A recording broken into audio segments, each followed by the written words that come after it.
afternoon and welcome back to the Dennis Herrera Show. This is Saturday Afternoon Chill with yours truly, Dennis Herrera. For those of you that don't know, Herrera in English, it's Smith. So my name is, in English, Dennis Smith. Oh, quite a common name, isn't there? Oh, man, I got some good coffee today. So I got 2 shots of white coffee. I got my mushroom coffee in there, and I got 5 shots of dark espresso shots. Wait, tastes so good. Tastes so good.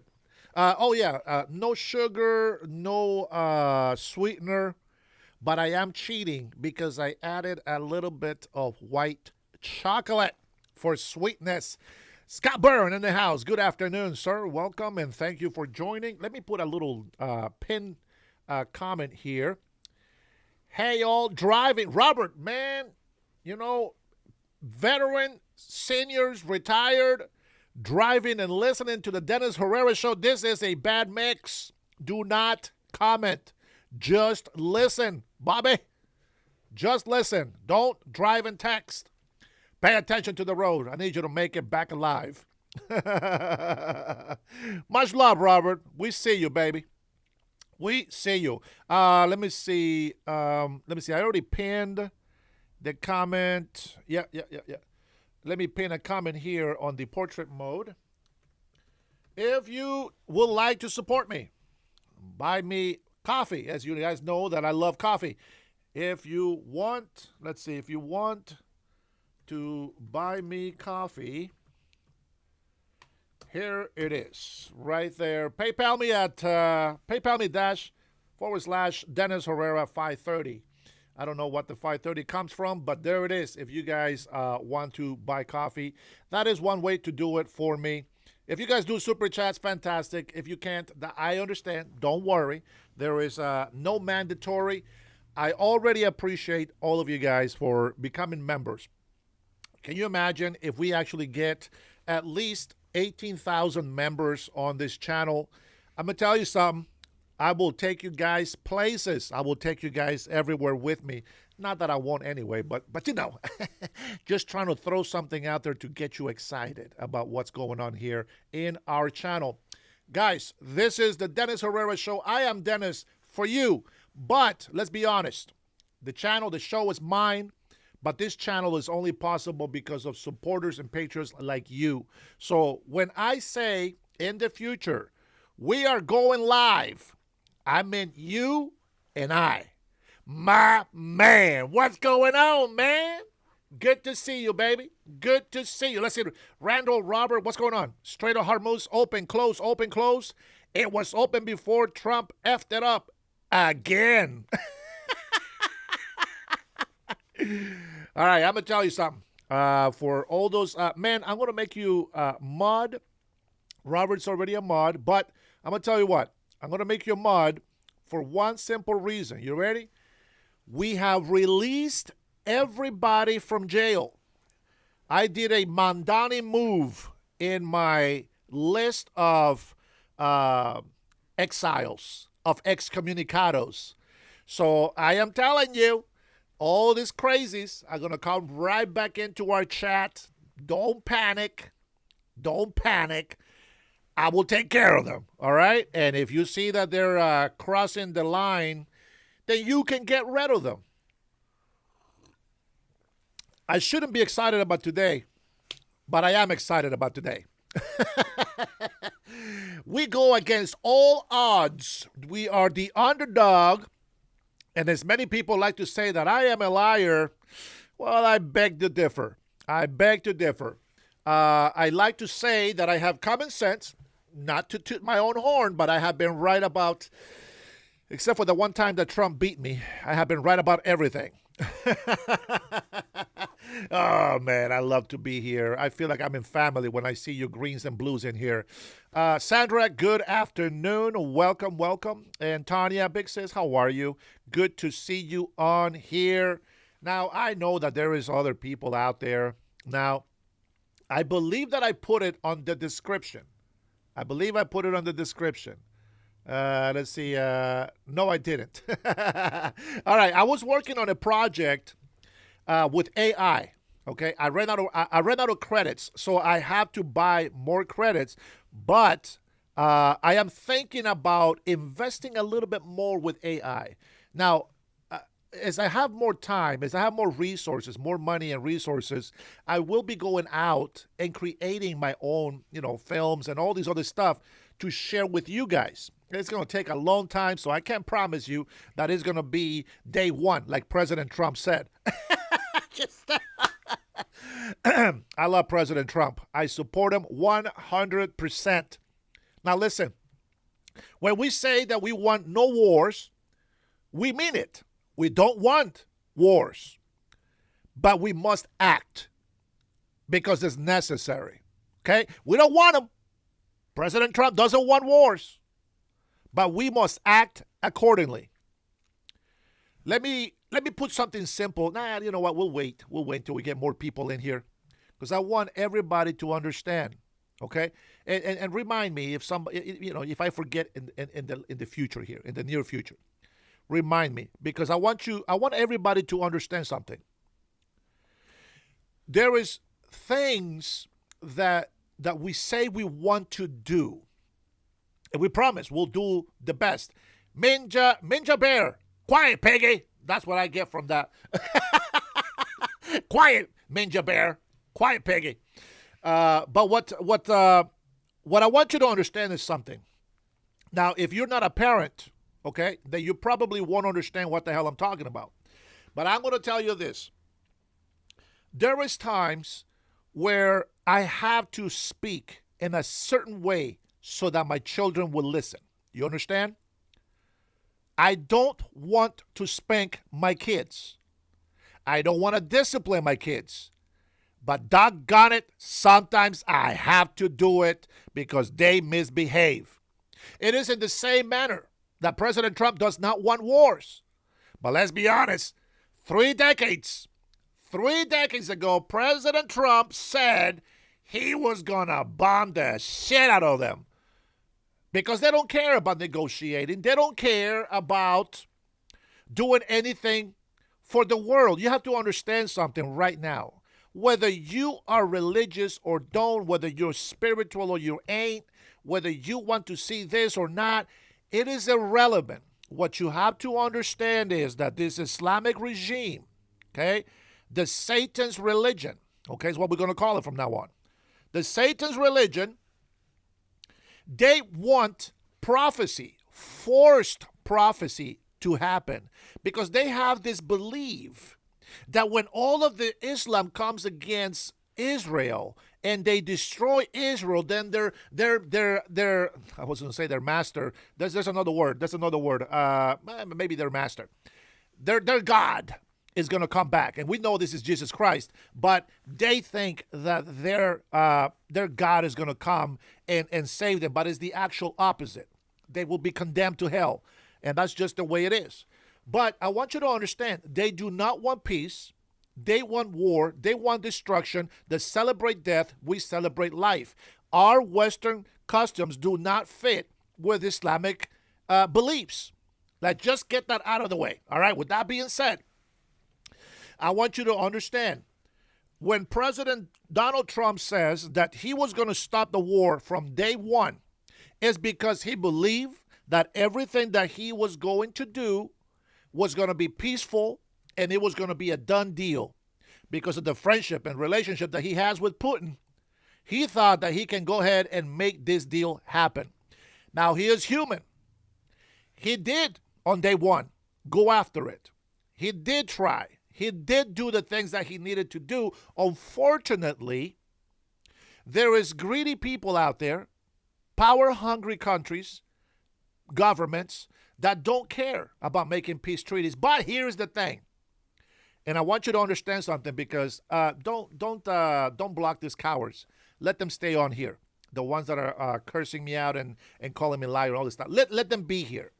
Let them be gay with me for one day. Let them be gay with me for one day.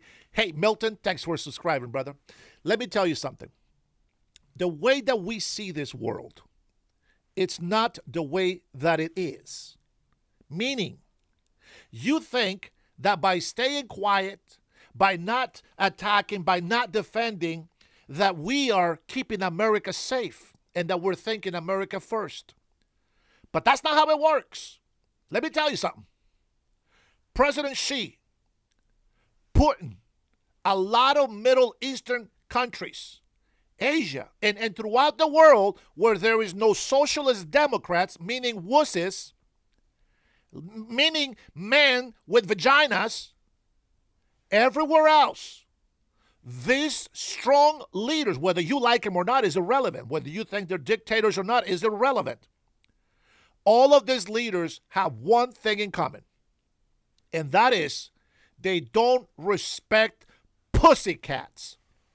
They don't respect the weak. They take advantage of the weak Christians in all Western countries. President Xi played tough as long as he could, didn't he? He played tough. But at the end of the day, the reason why he is tough is because he is not going to agree or have any dealings with any coward. It has to be a real man and a man of word as President Trump. Let me fast forward. Everything that we did against the Islamic regime of Iran, we got pushback from the left. We got pushback from the legacy media. We got pushback from all the socialist Democrats and the mangina having humans. I want you to understand something. We, MAGA, we Americans, we Trump supporters, we America first, we policies for the American citizens to be put before illegal immigrants and foreigners, we the people of the United States of America, the majority of us that has common sense, have supported President Trump. We haven't been flakes. We haven't been retracted. We haven't been backing down. We haven't been intimidated. We have continued to fight and move forward. We have continued to support our military when the world is denying us, our warriors, the honor that they bring into our nation. We, the people of the United States of America, have not changed our minds, and we knew exactly who we voted for and why we voted for that person. And we are seeing some of the fruits of that sacrifice. What do we got? Huh? Nobody had the balls. Nobody had the guts to go against the Islamic regime of Iran. Go everywhere else, but don't touch Iran's Islamic regime.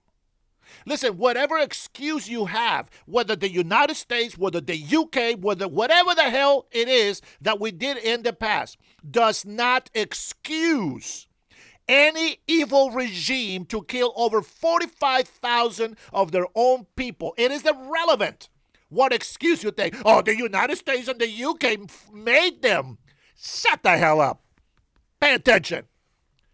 It doesn't matter what the excuse is. But the bottom line is, today, we are here.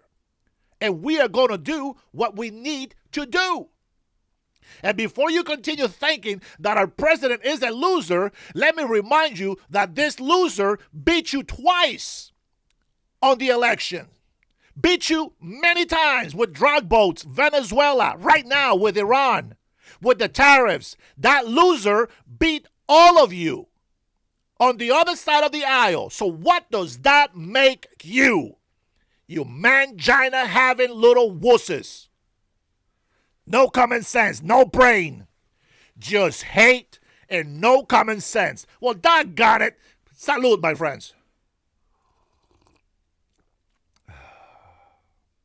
Coffee is life. Let me bring it down a couple of notches. Now that the hardest job, the hardest thing to do against Iran. Now, let's separate the Iranian people. We love Iran. We love Iran. The Iranian regime of satanical Islamist people. Let me tell you something. Now that the Hormuz is open, and whoever is in charge or has any sort of authority over Iran have agreed to remove the mines in the sea, have agreed to open the Hormuz Strait. Now, check this out. Now, NATO wants to get involved. Now, the UK wants to help. Now, France. Now, shut the hell up. We don't need your help. We don't need your help. I'm going to tell you something. I am a nationalist. I believe my nation comes first. And don't confuse it with the racist Hitler. Don't be retarded. That is not a nationalist. That was a nationalist racist dictator. We are not racist. We want everybody that has come to this country the legal way, the right way, that has become American citizens, and that they, my friends, want to do something for the United States of America. Those are the people that we want to fight for. Now, whether you like it or not is irrelevant. It doesn't matter what you say, because I know that I am right. Listen, I appreciate all of you veterans out there, okay? And we're going to watch something special today. I appreciate every single one of you veterans out there that went to fight and did this and did that. I really do. I really appreciate it. What I don't appreciate is what you came back to the United States and are doing today. You need to rethink your priorities. If you are a true veteran, if you are a true soldier, a patriot that wants to fight for the United States of America right now, you need to understand something. Whether we are right or wrong on what we're doing is irrelevant. Do you understand? You either stand and protect and continue to fight for the United States to win. Doesn't matter what side it goes. If you are a true veteran, soldier, whatever the hell you are, if you are for America first, the moment that you fight against us, the enemy starts winning. So I am going to tell you one time. Think about what you did for our country and why. And I'm going to make a statement. If you don't continue to support, if you don't continue to fight by our side, on the American side, whether you like it or not, if you stop fighting next to the American side, you are a traitor. And you bring shame to this nation. That's my statement. Putin, right now, Putin wants to start using the dollar again. Woo! Let's go. Another win. And you say, Putin, oh my God, the guy is the loser. It doesn't matter what you think. It doesn't matter what you think. But the bottom line is that we need to keep our enemies closer than our friends. You have to understand the socialist Democrats. If you don't know what a socialist Democrat is, that is a mix of a Marxist communist into a socialist group. Their goal is to destroy the United States of America and destroy government. How do they destroy government? Here we go. One of the tactics is to allow illegal immigrants to come into our country. Do you know why? Let's see if any of these leftist so-called American with manginas know. Tell me, why do you think that they have to bring illegal immigrants by the millions, by the way? Oh, I love this. By the millions, illegal immigrants.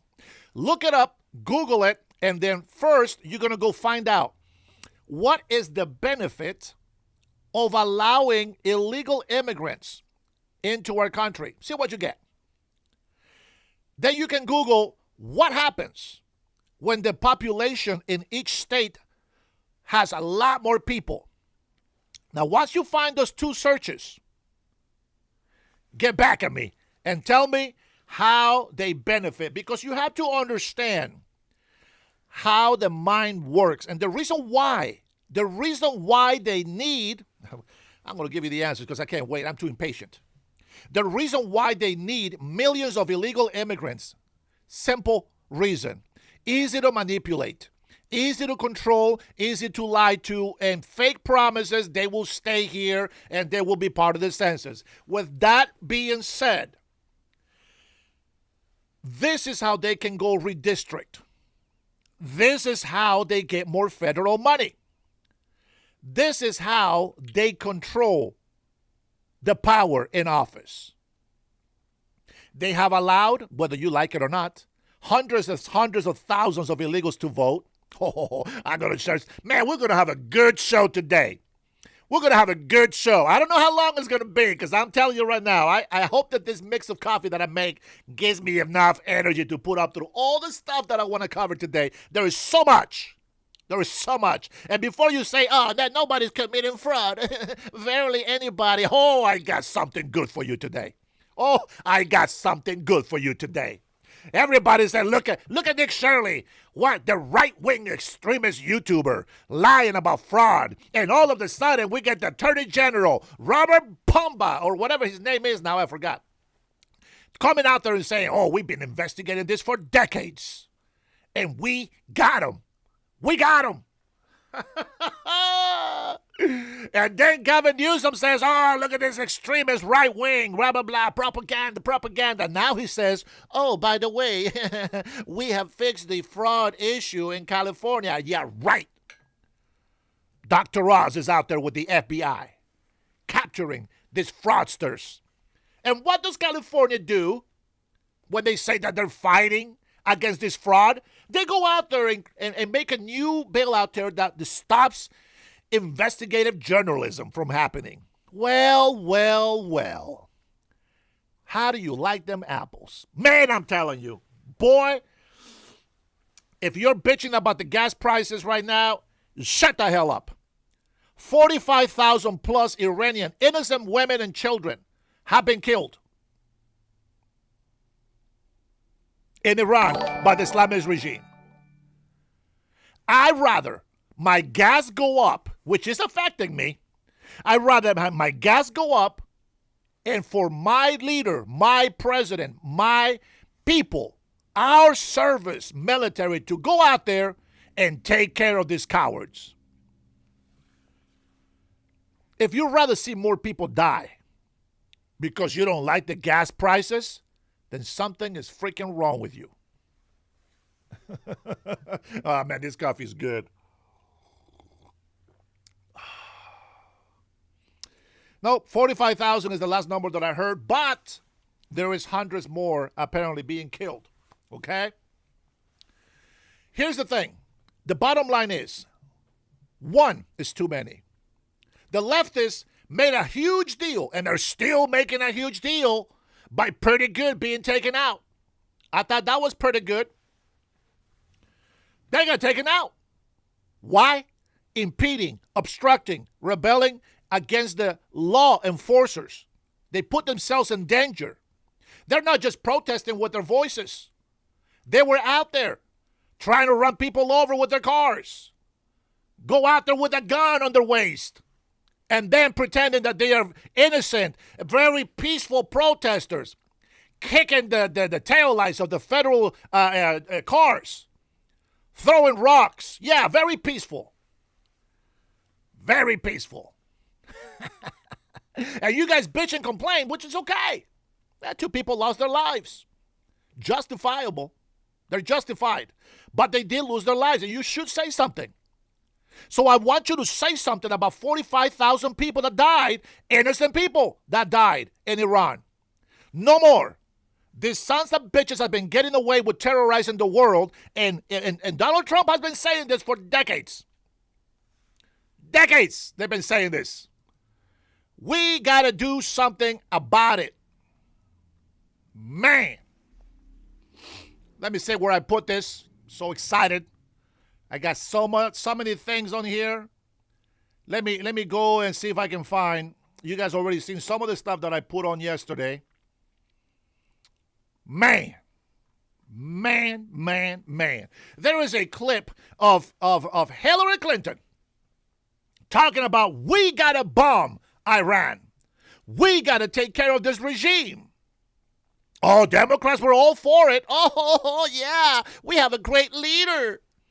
Oh, we got a great leader on the Socialist Democrat Party. And then Kamala came in and said the same thing. Nobody on the left was saying shit about it. Nobody. Let's be clear. Not one of the people on the left. Oh, wait a minute. We can't just go and attack Iran. What is wrong with you? We love terrorist Muslims. Everybody just love terrorist Muslims. The moment that Trump comes in and says, okay, I heard you. I heard the American people. I heard the Democrats. They're right. I heard Barack Obama. He's right. I heard Biden. He's right. We heard so many presidents. They were right. We even heard Hillary. She was right. Kamala, as airhead as she is, she was right. So Trump says, hey, listen, I think I got the votes. I am now president of the United States of America, and I'm going to bomb the shit out of them. Goodbye, Air Force, for Iran. Salud, my friends. Goodbye, Navy ships. Oh, well, you know, they got turned into submarines. And they are patrolling the bottom of the ocean. Yeah. Well, the fish are happy. Listen, now I don't trust for 1 second that these terrorists are going to give up just like that. But I will point out that the only pussies that I have seen in the world, it's all the nations of NATO. Bunch of cowards. They want peace, but they don't want to do what they need to do to get that peace. Now that President Trump took all the heat like a sponge, sucking up all the water. Now that he's taken all the heat, he looked like the bad man and the United States is crap. Now they want to help. Now they want to go and claim that because of them, this peace happened. 10 wars, my friends. 10 wars. Are you not entertained? By the way, welcome to the Dennis Herrera Show. Thank you for being here with me today. Now, if I would have finished my project that I was working on earlier, I would have showed you my transformation. But unfortunately, I only have it on the portrait mode, so it wouldn't be cool to show it to everybody. So we're going to have to wait until I actually make the landscape mode of this transformation, just for your entertainment only. So here we go. So now the world knows that crazy old orange man, the supposed pedophile for the leftists that hate him. We all know that these people are retarded. I'm sorry. I am insulting the people that are actually retarded with a mental disability. But in reality, it really is the mentally unstable leftist socialist Democrats. Okay? That is really who should take that on. Hey, Milton, what happened, man? I thought you subscribed to my channel. Why the hell you subscribe to my channel so that you can come and talk shit? What's going on here, guys? What am I missing? I am not looking at the comments. Let me see what Milton said. Why would Milton say that? I knew about it at 4 a.m. Why is your host so late to find out? I don't know what the hell you're talking about. And I'm glad that you're up at 4 a.m., sucker. But that doesn't mean that as soon as something happens, I got to be there. Because first of all, I like to make sense of things. Like, for example, I listened to the whole executive order, which we are about to play. I'm telling you, we got enough clips to play today. So, we're going to have to get into it. Listen, I spend enough time talking about the tactics of what the president is doing. I talked enough about all the pussies that we have in NATO. And now they want to be part of the success that the United States of America, who so valiantly has been fighting, despite all the prejudice and all the attacks and all the hate from the leftist cowards, who don't love our military, who don't love our great country of the USA, despite the shameful leftist retards that are out there hating President Trump and our military. Every single day, they hope that our military fails. They praise Iranian Islamic regime for some reason. I just don't understand. And when they can't make sense of things, they drop the name Israel. Let me drop the name Israel here before we go to our first clip. It's actually just a video. It's a live that just happened about an hour ago or so. Israel needs more money. We need to give Israel more money. People are out there, and it's very shameful because these are very old veterans out there, and well, it's very sad that they don't have any brains. But first of all, we have a great relationship with Israel. They are our friends. They are our allies. By that simple reason, we need to help them out. Let's remember that Israel has been attacked. Over 6 nations around Israel has attacked Israel. And Israel, in defense, attacked them and kicked their ass. It's that simple. For some reason, people look at Israel as the bully because they're kicking ass. But that's not how it works.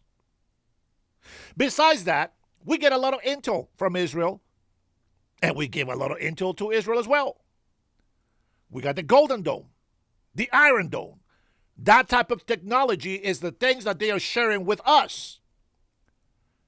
The Islamic regime doesn't do that, so why would we help them? No. Hell no. So they want to defund Israel. I say we need to give them more money. The reason why we haven't had more terrorist attacks over here is because Israel is fighting these mofos over there in the Middle East. Bottom line. So if you are a veteran, just because you serve in the military doesn't mean shit that you know what's going on over there. You may know how to shoot. You may know how to do this and that. But there's a reason why you're not the leader. And the reason why you're not the president. Excuse me.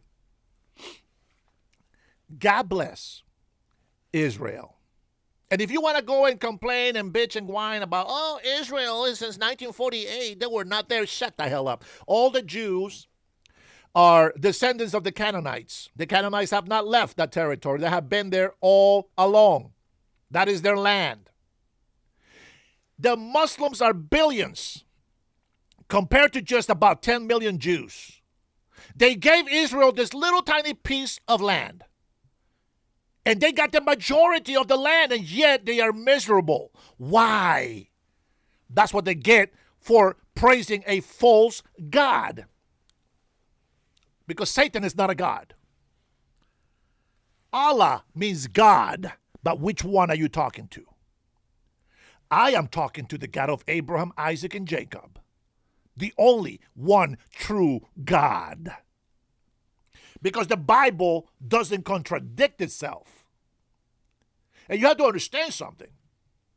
According to the Bible and the way that you follow the timetable, there was witnesses sharing the truth of God with their children and continue that. And people choose to follow a religion that was created by a pedophile at mid-50s marrying a 6-year-old.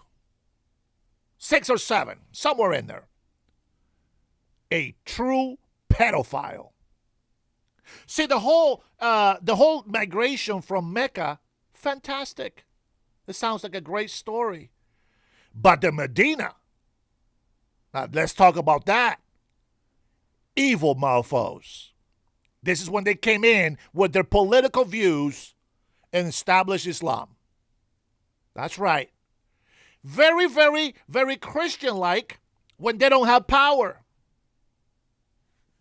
Very Christian-like when they don't have power. And the moment that Muhammad got power, it became a political movement.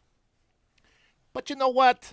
It's okay. If you want to live in a world of lies, continue to believe that I'm lying to you.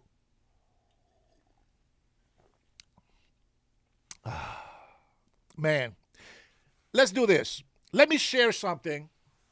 This guy, he is, I'm assuming he's a black conservative, okay? So I'm going to share this with you first. Let me go ahead and put my X account on the screen for you.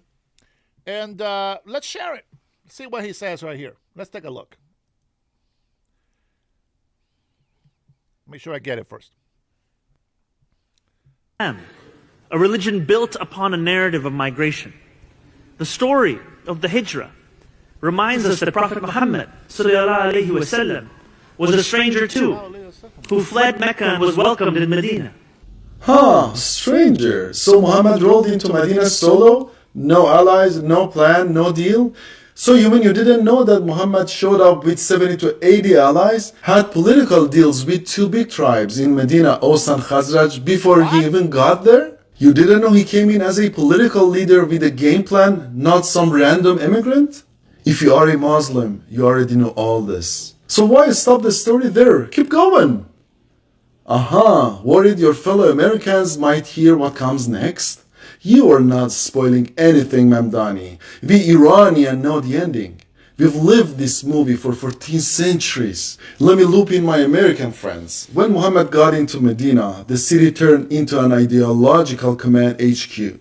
Either you're with us or you'll find out. Year 2, Bani Ghainqa, the first Jewish tribe, gets beaten and kicked out. Year 4, Bani Nadir, the second Jewish tribe, got expelled too. Year 5, Bani Qurayza, another Jewish tribe, got attacked. But this time, Muhammad sallallahu alayhi wasallam, the Prophet of mercy and kindness, decided not to expel them. Instead, they killed 700 people and women and kids were taken captive. Did he stop there? Nope. Old grudges with Mecca were still very much alive. What about after What about after Mecca was conquered? You wish, but no. A pro tip to my American friends, you've got to look at Mecca and Muhammad and Medina and Muhammad separately. Muhammad without power, Muhammad with power. Check the Meccan verses. It's all about patience, mercy, spiritual endurance. If they insult you, you say hello to them and walk away. God is the kindest of the kindest. Now check Medinan verses.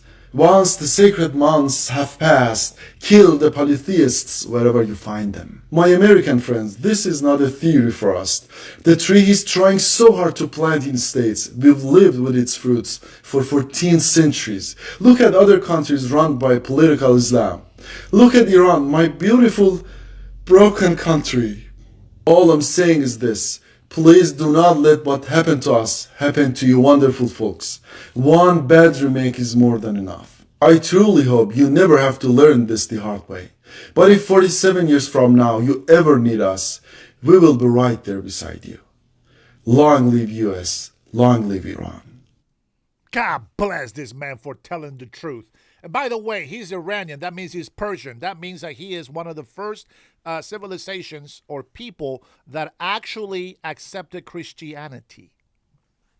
I believe that, with the Romanians, of course. But, again, somebody put in there, why Americans are debating Islam. Shut the hell up. Go get a Quran like I did and listen to what they say. Read and try to understand. Actually read and try to understand what it says. What a bunch of retards. They go and ask us, why do we do this? And then yet they go and do things that they don't even have no idea about. Chris, stop it with the Mossad, will you? Stop it. Uncle Andy, how are you, brother? Jason Beatrice, welcome to the chat. Welcome to the Dennis Herrera Show. Who do we got in here? David, welcome. I see Mr. Mikey. Welcome, sir. Good afternoon. Tanya, my sis, I already say hello to you. Anybody else that I missed? I apologize. We are not reading that many comments today. I want to focus on what I have to share. Now I got another clip to share for you. Here we go. Let's take a look at this one. Now, that is Mandani talking about, my Islam religion comes from a migration point of view. Shut the hell up, you snake. Now we know the truth about this demonic religion. Here is something important that I think. Check this out, this conservative black man. war is because Israel wants it. Let's start again.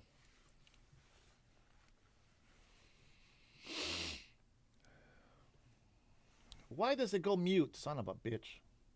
And I can't even rewind this bitch. All right, here we go. Is because Israel wants it. Come on. The only reason? I'm going to explain why the U.S. is bombing Iran's government without mentioning Israel until the end. I don't know if this war is the right call, and we won't all agree with what's happening, but at least we can understand why. Iran wasn't always a place where women were forced to cover up, the government killed its own people, and kids sold kidneys for food. It used to be a thriving democracy. Then, Iran's prime minister tried to nationalize their oil to take it back from British corporations. The CIA and the Brits didn't like that. So in 1953, they helped overthrow him and replace him with the Shah. The Shah was controversial. So in 1979, liberal college students led a revolution to overthrow him. What they hoped for was freedom. What they got was the Islamic Republic. The Republic executed thousands of political prisoners, including those students. In 1979, they held 52 Americans hostage for 444 days. Night after night, they paraded our citizens on camera and tortured them off camera. We took that personally. Now, you need to understand this about the Islamic Republic. They aren't rational geopolitical actors. They are religious fanatics who welcome death. Their constitution lists their messiah, a figure who disappeared over 1,000 years ago, as head of state. They believe he will only come back at the end of the world, so that's what they want. That's why they fund Hamas and killed Americans worldwide. Aren't logical. They're ideological. And you can't negotiate someone out of a position that they didn't reason themselves into. For the last 2 decades, they've pursued 2 weapons to contest the West: nukes and terrorism. Obama got them to agree not to build nukes for 15 years in exchange for removing sanctions. But that gave them more money, which they gave to terrorists instead of their citizens. Trump removed the nuclear deal and put back sanctions. That gave them less money for terrorists, but pushed them toward nukes. You don't want war, but you also don't want them getting nukes, right? But how do you prevent the nukes without risking the war? Do you keep playing nuclear poker and hope that they bluff for the next 20 years? Or do you flip the table? If you were the president, what would you do? And what would you realize about them if they tried to kill you, like they tried to kill Trump? Now, does Israel benefit from this? Sure. That's what happens when 2 countries share an enemy. Yeah. We're not saints. We're acting in our interests. But our interests and the Iranian people's interests are aligned. And what we did to Iran was wrong. Now we have a chance to make it You're right. right. Absolutely. Bada bing, bada boom. Very simple, isn't it? Man, that guy explained it better than me. 100%. 100% better than me. Most successful in U.S. history. We will actually get to that later. I'm sure that you guys already seen. I'm sure you already seen my shorts with Biden. In a sense, I don't know why we're surprised by Trump. How many times does he have to prove we can't be trusted? That's right. Supported strongly by Slick Willie. Supported strongly by Slick Willie. Oh man, that was so good. That was so good, man. That's so good. All right. That's one of them here. Let me see here. I think I saved some stuff. I may have saved some stuff here on my Facebook account. Now, on my Facebook account, let's see. How do we go about this? Hold on. Give me a second here. And let's see. Let's do it this way. Okay. I just like to I like to keep my members private as much as I can. I'm sure at some point I will mess up. I apologize about that. But my Facebook account is very freshly newed. So if you find it interesting, you can go and look me up and send me an invite request. And we'll accept you and start getting going with the Facebook account as well. Now I'm starting to go ahead and touch up on some of the stuff like like my X account. Of course, I don't use it as much, but my Instagram account, I was able to find my original Instagram account, and I've never really played with it that much. I really don't care for it. Quick update. Let's see. Brent crude oil is still at $90, $83 with WTI crude. So gas prices, I will hope to see some of those prices going down. Okay. All right, here we go. Let's see. Who else we got in here? Did Donald Trump personally bring it back? True story. Yeah. Happy birthday, Tanya. Tanya's birthday? Say what? Let me see. Tanya. Is your birthday, Tanya, Big Sis? Is your birthday? My birthday is tomorrow, not today. Okay, it's tomorrow, not today. We're going to have to make a quick video, hopefully. We can make a quick video you know what? I'm going to make Streamlabs a mod on the landscape mode. It shouldn't affect the portrait mode, hopefully. Okay? So we'll let Streamlabs take care of these morons on the landscape mode. And we'll just concentrate here on the portrait mode. All right, here we go. So tomorrow, everything expensive under Trump. So tell me, how cheap was it under Biden? How cheap was it under Obama? Yeah, and how much cheaper did it get when Trump took over Obama? Obama's bad administration. Shut the hell up if you don't know history. All right, so here is a quick clip. All right, let's just listen to it. Let's take a look.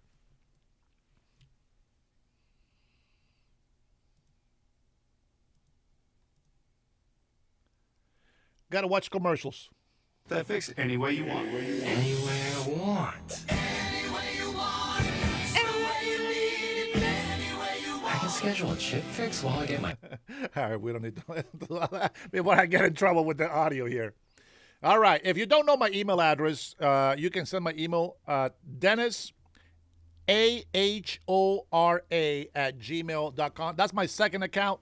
And that is an account that I have set up for Spanish, but I never get into it because I'm always doing it in English. Here we go. Now we can listen to the audio. Where's the audio? Here we go. TV. Laura, a caller dialed into C-SPAN, when they take callers during the day, to vent about the Supreme Court's ruling on President Trump's tariffs. And the name the guy gave was John Barron. Now, long watchers of Trump remember he used that pseudonym reported. Remember this one? Back in the day, so ears perked up. John in Virginia, Republican. Let's hear from you. Well, this is John Barron, and this is the worst decision you ever have in your life. Jack's going to agree with me, right? But this is a terrible decision. And you have Hakeem Jeffries, he's a dope, and you have Chuck Schumer, who can't cook a cheeseburger. Of course these people are happy. It's pretty fun. It's pretty good. It's not bad. Yeah, well, it's not bad. Well, where's Rich Little when we need him? You know what? C-SPAN needs to have the Republican line, the Democratic line, and the imitator line. They came out with a statement saying this was not the president, but we already knew that. He had an alibi.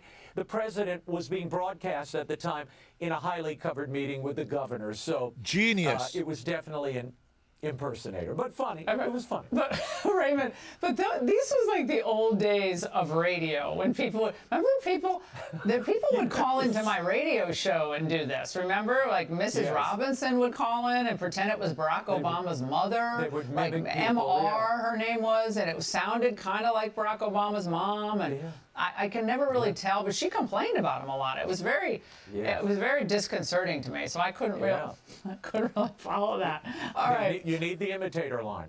Exactly. Now, Gavin Newsom, I know you were following him because he was at an Atlanta book tour stop. Raymond, writes a lot of books. This one's a classic. Listen to this guy who the leftist socialist Democrats want to support and love so much. The guy has to tell the black community that he is just as stupid as they are. He goes on there and insults them. And they just laugh about it because that's how low-key this audience is. I would have been pissed. I'm like, what the hell are you talking about? I would hope that the guy that becomes president is a lot smarter than I am. Because if he's dumber than I am, we're in trouble. You got to be able to have more common sense than just some guy. I am just some guy. The president's got to be smarter than that. And this guy, because he also want to be politically correct, because he doesn't want to make himself look better, he says that he is dumb, just like you. Yeah, I ain't making this up, man. I ain't making this up. Books, he does a lot of this stuff.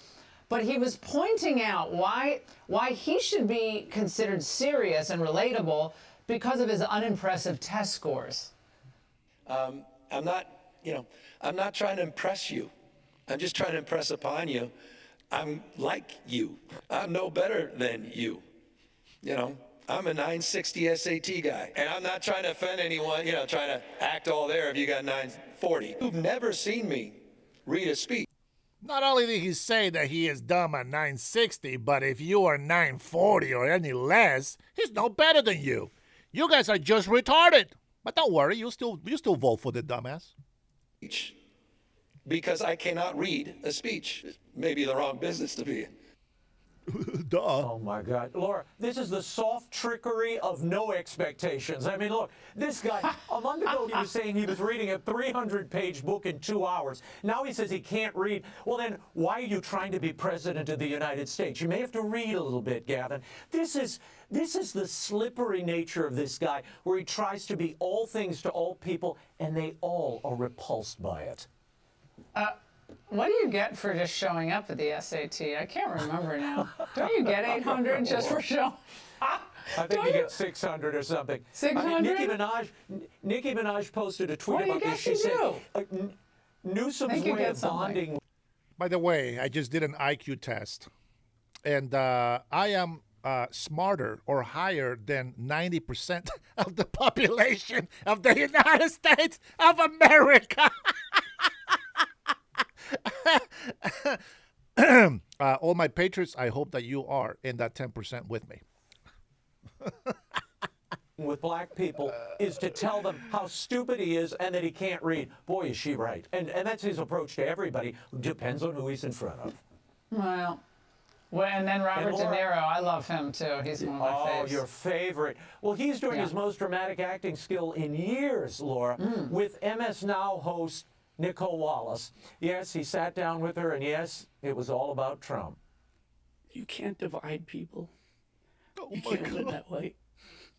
Look what we have. Look who we have. It's almost like a destiny to have this thing there, attempting to destroy this country, and maybe not even understanding why. You weren't supposed to make me cry. No, they're making us all cry, Laura. I mean, come on. Robert De Niro, one of the great actors of his generation, and now his acting partner is Nicole Wallace. This is such an embarrassing way to go out. I mean, save it for the screen. This is the Trump harangue. You're bigger than this, Robert De Niro. Go back to your craft. Stop the political commentary. Leave that to the experts.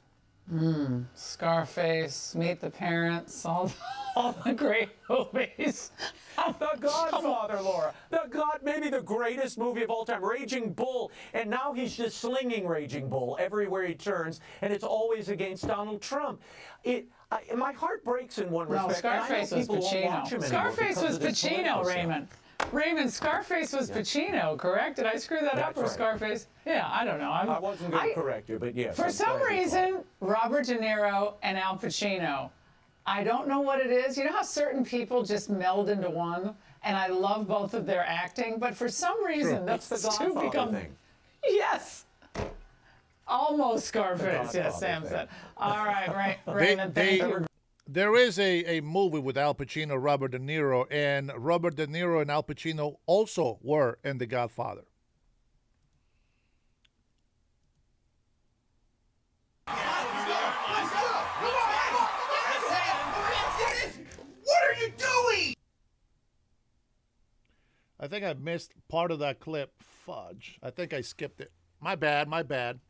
The next part of the other second half of that clip was supposed to be Hillary Clinton and Kamala Harris saying what Trump is actually doing today that they were going to do themselves, but never got to it because, well, we voted for Trump.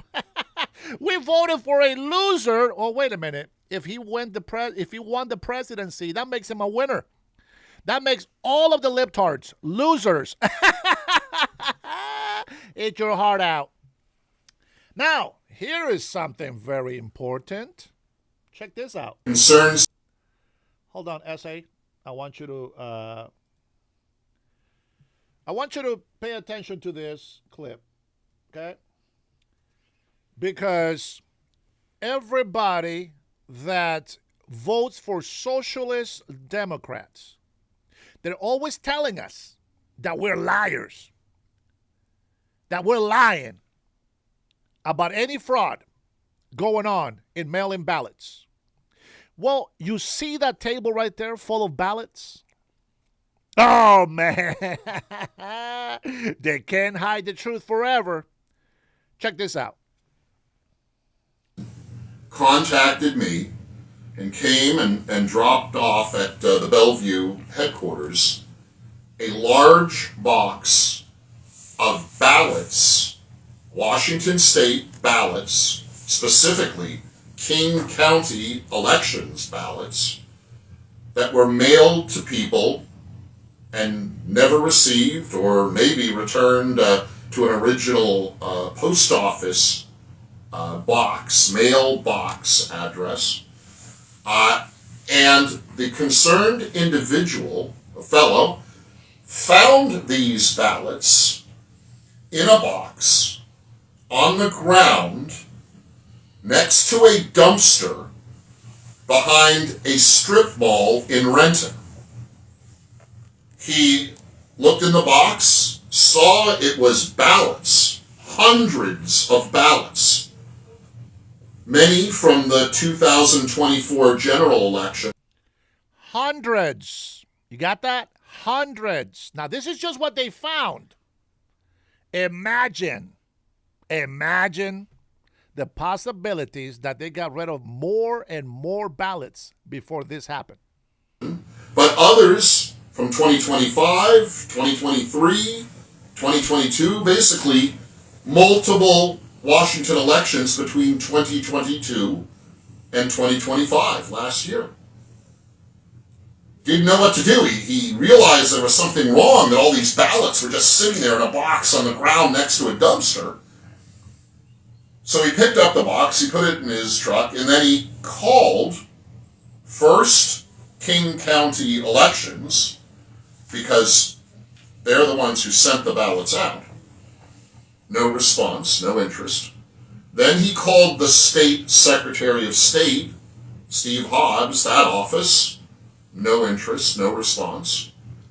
Then he called his federal Congress member, their office, no interest, no response. Then he reached out to me.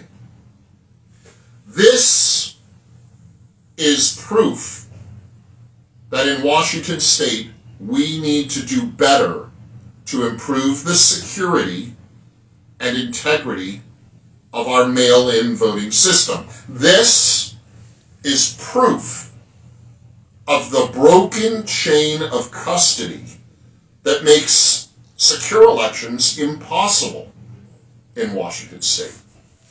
Now, this is not supposed to happen. When a ballot is mailed to a voter in this state, and all of these voters are people who use mailboxes as their address, the ballot is supposed to either be delivered to the voter or returned, in this case, to King County elections. That didn't happen here. These ballots must have ended up in a room somewhere, or a warehouse, or a back room somewhere. And as I say, they were from multiple years, 2022 through 2025. And then put in a box and thrown away like trash. Ballots are not trash. This is proof that we need the kind of reforms that will be put in place by IP 26-500, the Voter ID Initiative. The Voter ID Initiative requires proof of citizenship when you register to vote in Washington State, and effectively updates the registered voter databases so this is less likely to happen, so that the voter databases are up to date and current, and King County Elections isn't mailing ballots to people who won't pick them up at their mailbox. This is very troubling. It's not supposed to happen like this.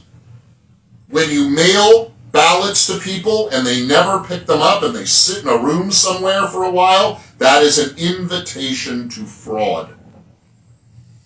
And these people couldn't vote these ballots because they never got them.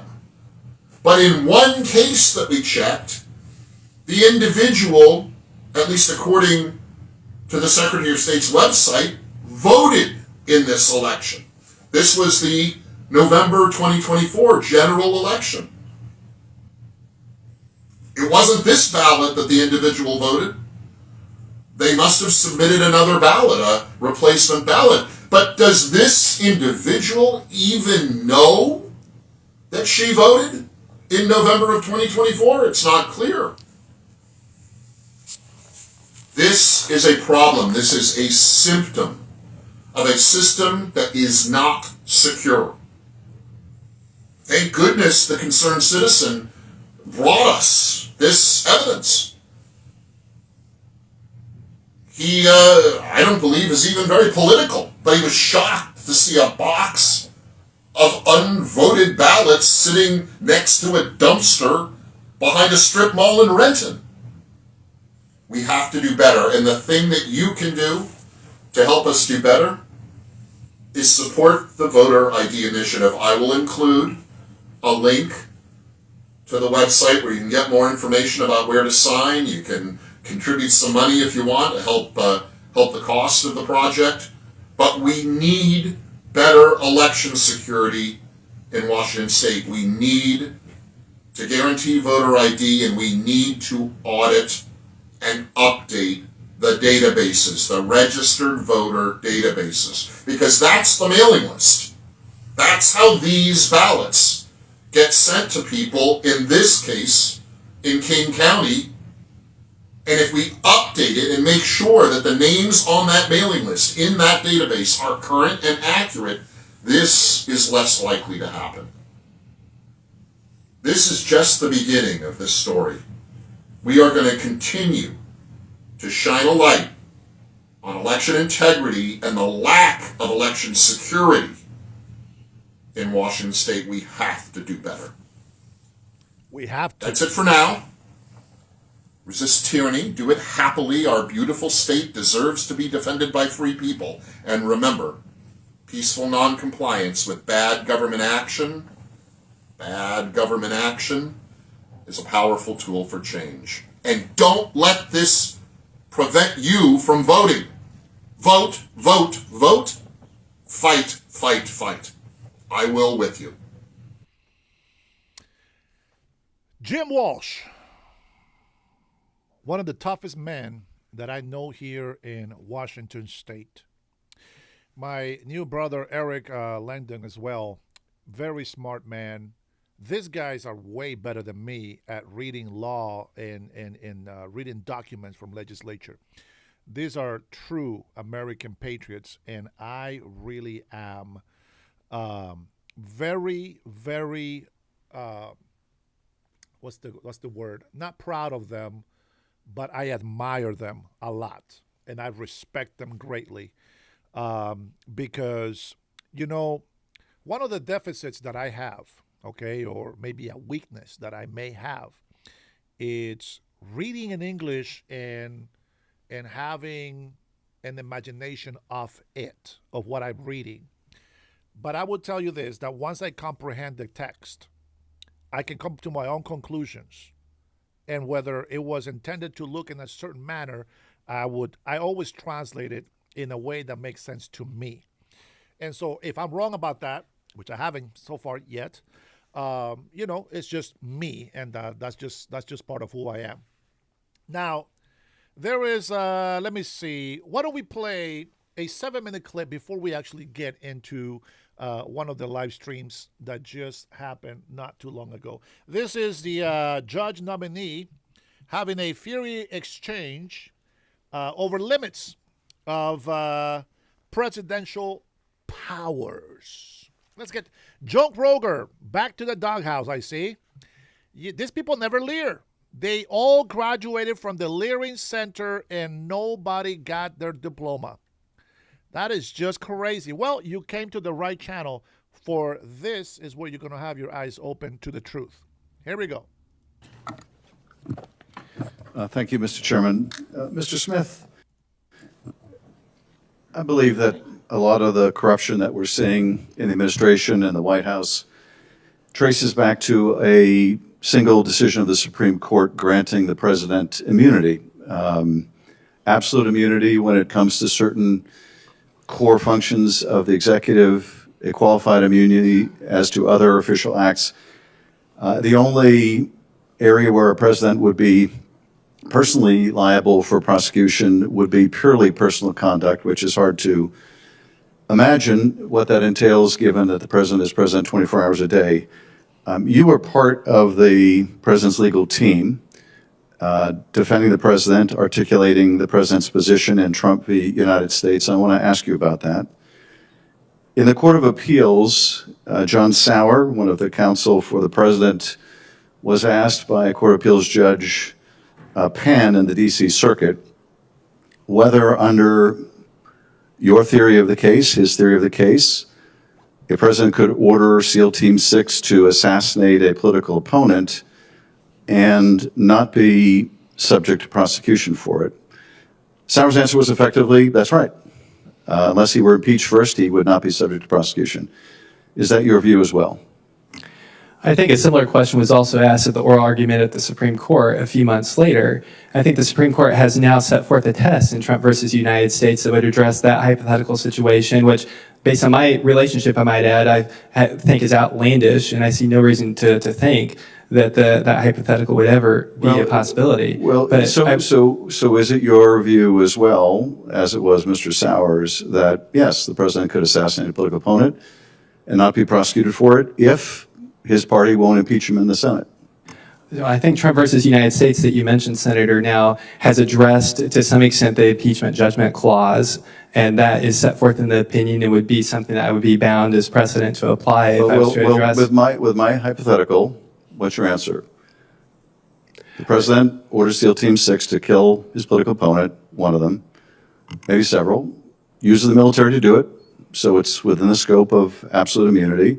Is it your view that he is not subject to prosecution for that if the members of his party will not impeach him?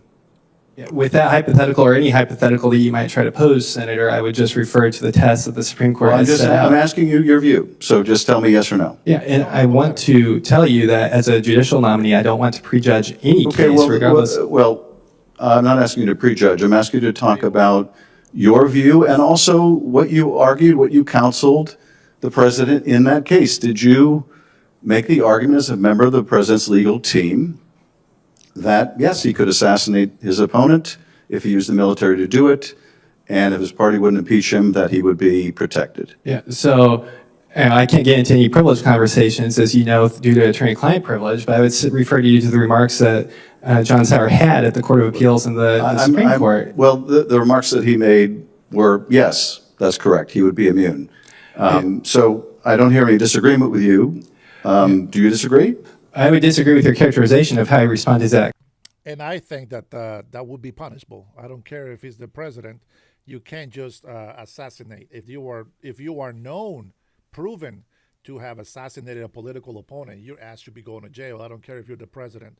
That's just not how it works. But you know what I find very interesting on this question is that the JFK seems to have been killed by the president at that time. Nobody says anything about that, but that's exactly what it looks like to me. And doggone it, they didn't mourn, did they? They kind of celebrated and smiled about everything that they did. And, well, Shifty Schiff made a big lie about the Russia collusion. Remember that? Remember that document? Remember he said he had thousands of pages of proof that President Trump was colluding with Russia, and that they were cheating? Yeah, I don't know why his ass is still not in jail, but I hope that he gets to be put in jail. Question. I think he said it was outlandish, would not happen, and that there would be a process to hold someone like that accountable. And I think that the question from the judge was, if you were not impeached first, is that your position? And that was Sauer's position. It sounds like that is your position as well. Let me ask you about a different part of the court's opinion, that is that the only area where he's truly liable is purely personal conduct. So let me ask you this. If a president uses their official position to enrich themselves, is he immune, or is that purely personal?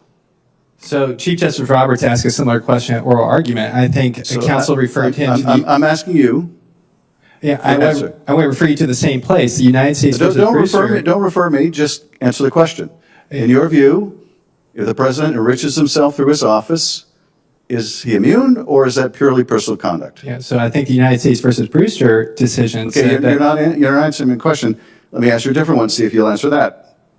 If a president took bribes to change the country's policy in the Gulf, purely personal or subject to immunity?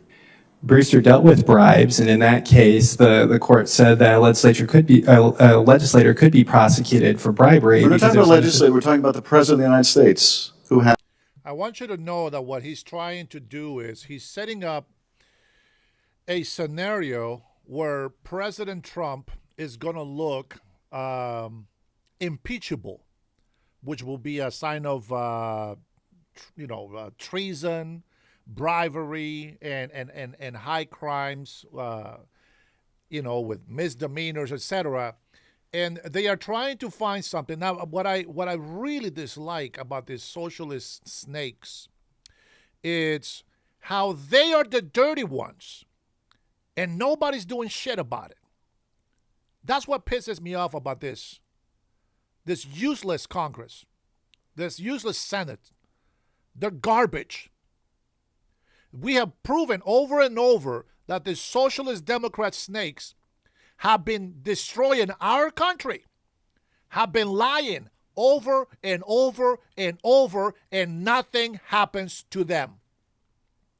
Now here he is, this snake, again, lying, again. How is he still in Congress?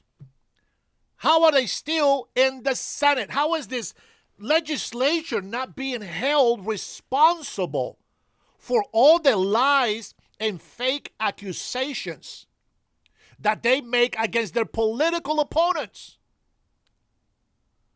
For Pete's sakes, this is the same snake that tried to weaponize the government and went after Trump for 4 years during the first term.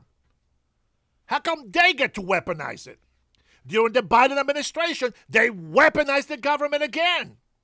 They went after his personal family, his kids, personal files, etc. Why are they still in freaking office? You know what? Maybe I should run for representative instead of governor. Maybe I should run for representative instead of governor. Because I will eat the snakes alive. I will eat the snakes alive. And they got nothing on my personal life. Nothing. I got a squeaky clean record. We'll see. God's will. But this snake should be in jail already.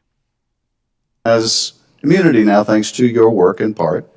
So let me ask you another question. If a president demanded money from a media organization in order to approve a merger, immune or purely personal conduct subject to prosecution? Every hypothetical situation will be addressed by the test in Trump versus United States on what type of immunity would apply. Yeah, so you're not going to answer the question. What if a president falsely arrested a sufficient number of senators such that he couldn't be impeached? Is there a remedy for that? For each of these hypothetical situations, the Trump versus United States test would be applied. Okay, the Trump v. United States test would be applied. So the president is using the military to arrest members of Congress to prevent his impeachment. What's the remedy? In each of these hypothetical scenarios, Senator, the remedy is... What's the remedy? The court would go through the different types of presidential power that might be at issue. There's a different test for absolute versus... He's passed the test. He's got immunity unless he's impeached. That's what the court has held. And he's not impeached because he can't be impeached, because he's arrested enough of the Senate to prevent his impeachment or even an impeachment proceeding. What's the remedy? So, Senator, as I've said, for each hypothetical scenario you're trying to present, the court would look at the different tests that the Trump versus United States would present. I'm just going to have to conclude here that you don't want to express your view on it, because I think it's a shocking view. I think it was a shocking view that John Sauer expressed in the Court of Appeals. I think it's a shocking view that you hold, that the president's authority is so profound that he basically is above and beyond the law, that there's no remedy for a president who would abuse his power the way we have already seen and I fear we'll see in the future. I think the Roberts Court will go down in history. That will be their legacy as having enabled the worst form of corruption we've ever seen in the Oval Office. And you'll be... I can't believe that snakes like this are actually allowed to be in office. So yeah, I'll tell you what, I'm having a lot of fun this Saturday afternoon, and I got a loser on my landscape mode, that lucky one, the same asshole that has no respect for the United States of America. Now, I'll tell you what we're going to do. Why don't we do this? Let me go ahead and open. Guys, if you are a libtard, a leftist guy, don't leave, okay? I'm going to give you a chance to give in your piece and then show your true colors of how you feel about the United States of America. Why don't you guys, let me see if I have the number on here. There we go. How about that? Let's see if you can see that right there. Go ahead. Give me a call, that lucky one, if you haven't been blocked from being an asshole.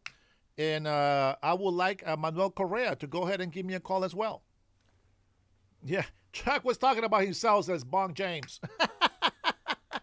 Absolutely, bro. Absolutely. And, they think that we're stupid, and they think that we're going to forget about all the lies that they gave us during the first administration of Trump and then during the Biden administration. They think we're going to forget about those things.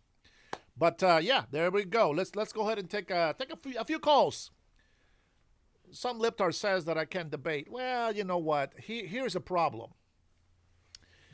I don't have the patience for stupidity. If you don't like the United States of America, don't waste my time. Don't waste my time. If you are a Trump hater, don't waste my time. Because it doesn't matter what proof, what facts we talk about, you always deny it. Now, Manuel Correa, I think this is on the landscape mode. You play it safe. See, when I say I want the Democrats, Republicans, or independents to come onto my channel because we want to put America first, that's because I am neutral. But I don't say that I'm independent so I don't get blamed for supporting Republicans and so I don't get blamed for supporting Democrats. I am in my own stand. You say either side, but you have no facts to defend your comments. You like to blame both sides and make you look like you're some innocent bystander, but you're not. You are a lying snake, a hypocrite who doesn't know what the truth is if it smacks you in the face. I know what I stand on. And I believe Trump has done a tremendous job so far. So, if you want to debate me about something that I talk about on my program, I welcome your phone call. Let's go. I will give you 5 minutes of uninterrupted time. Do not ask me questions because you know where I stand. You tell me 5 minutes. Tell me why you do not support Trump and why do you think that the last shitty-ass Biden administration is the way to go. Here you go. Phone number's right there. We will go ahead and play some music while you make up your mind or care to grab some cojones and try to give me a call so that we can have a nice talk. Thanks for subscribing. Appreciate that. Heather. Thank you, Heather. Appreciate it. What do we got here? Let's see. Let me play you some music while you make up your mind. Gather all your researches, Google shit around, and just ask me a question and see where we at. What is this? Good vibes? No. Good vibes? No. How about, no, we did that one. How about some bass buzzer? Let's take a look at this. Let's take a listen to this while you guys make up your mind.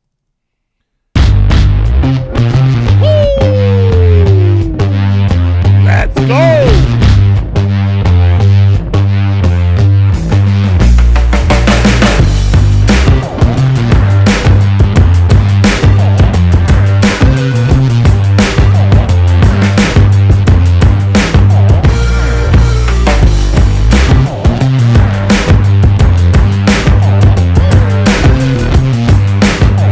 Oh, here we go. We got a courageous soul right here. Hey, thank you for calling. Who is calling? I am a Vietnam veteran and a 100% Trump supporter. Oh, glad to hear too you're easy. on the air. Too easy. All right. What do you want to add, sir? You got 5 minutes to give your speech. Okay, just curious about what is really going to happen to the IRGC. I don't believe that we should allow any of them to survive, because if they do, then it's going to be there forever. They'll just survive and start getting money somewhere and continue being a threat to the Middle East and the whole world. Yes, what sir. do you think? I agree with you 100%. And that's the one thing that I don't understand yet about Trump. I'm hoping that there is a plan for that. I'll refuse to believe that 1 million soldiers that are, dedicated to the Islamist regime are truly dedicated. And I hope that they will change their mind. Maybe with a different leader, they will follow a different path. But I agree with you 100%. And this is one of the questions that I actually have, because in my opinion, I will follow through with what President said. We're going to annihilate the whole civilization of this Islamic regime. People think that civilization, just because we're civilians, they think that when we say annihilate civilization, they think that we're talking about a population, that we're talking about people. No. We're talking about I can call it regime. It is the regime that we're trying to annihilate. That is the only civilization we're trying to get rid of, all this satanical Islamists.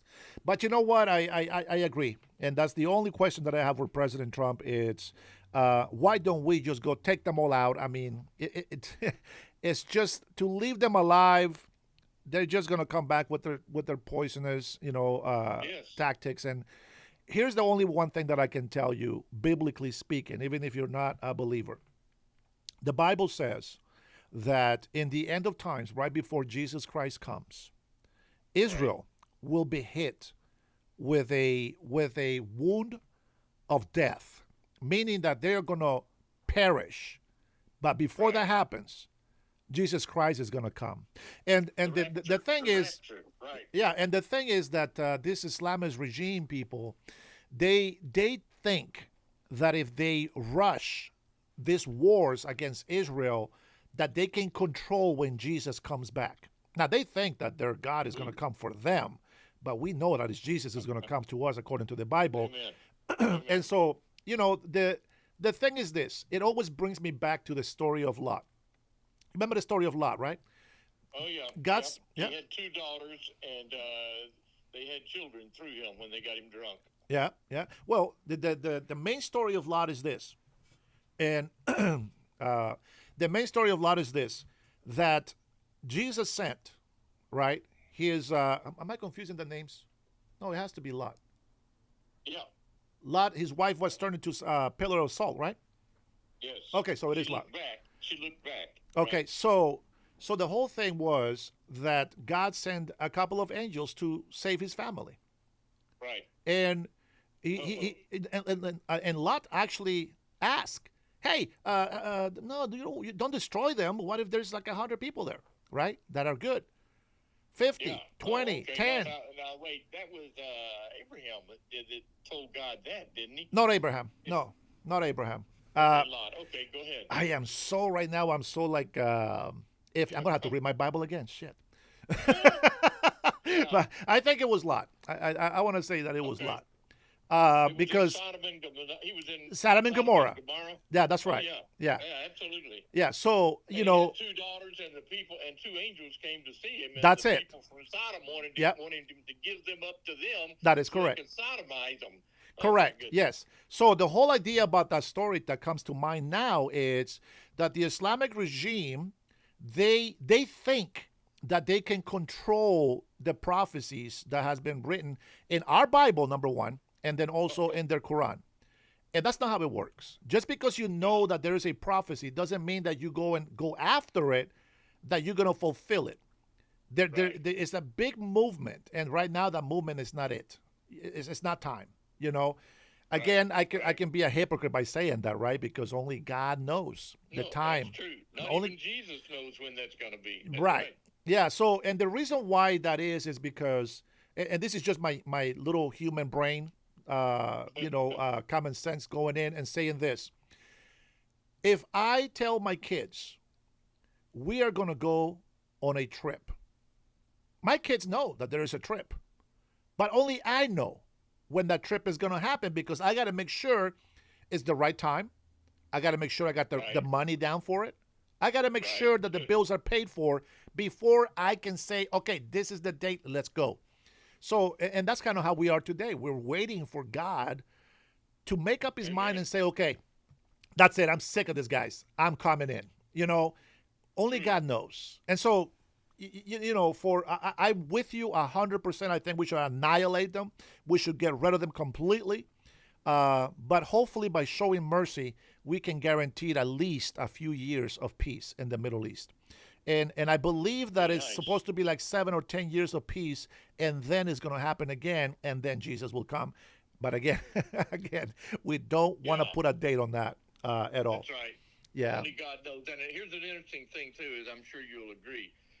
Jesus said, when the disciples asked him, when are you coming again? He said, it will be after the word is spread to every person on the earth.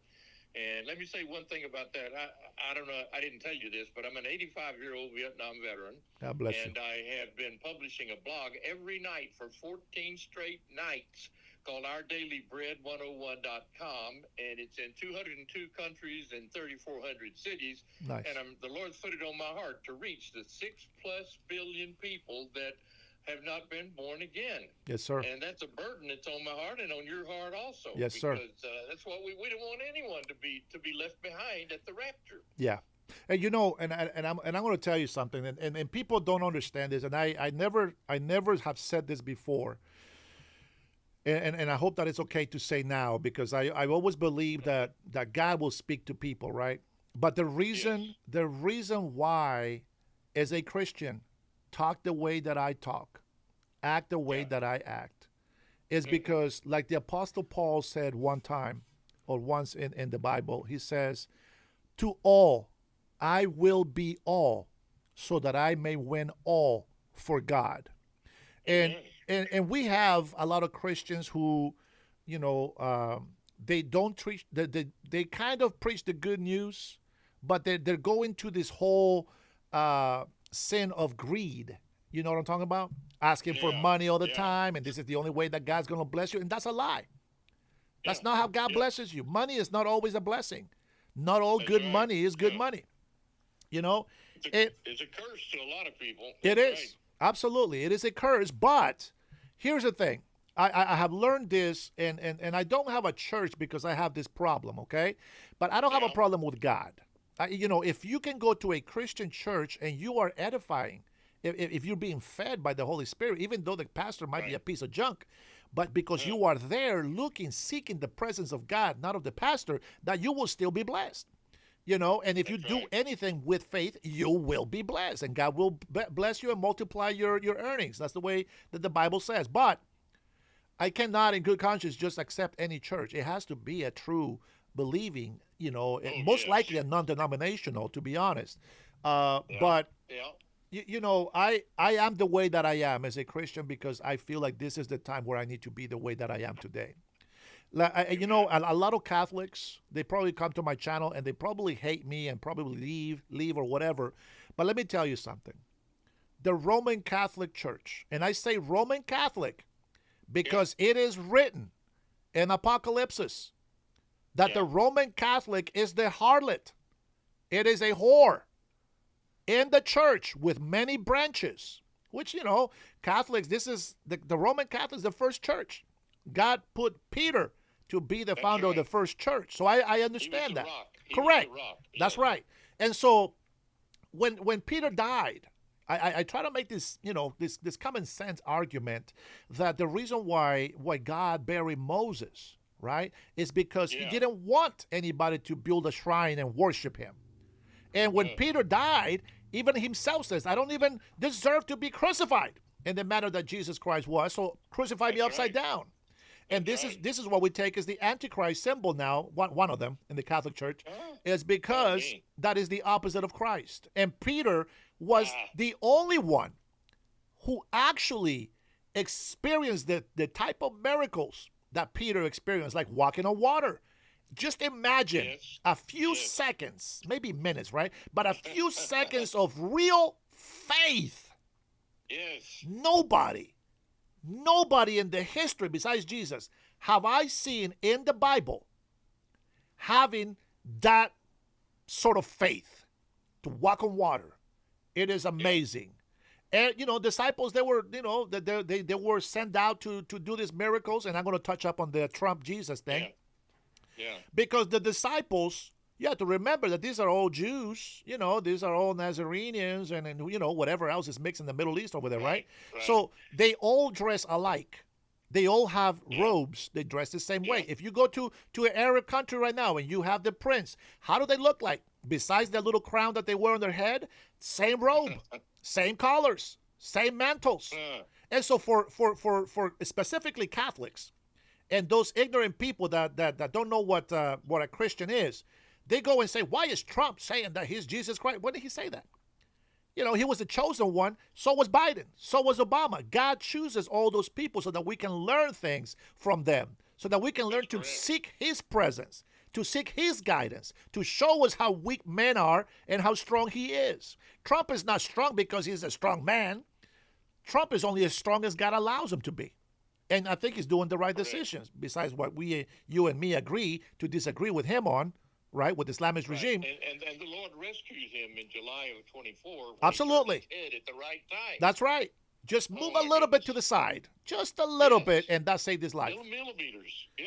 Yeah, absolutely. And you know, people say, oh, that was fake. Well, tell that to the fireman that died behind him.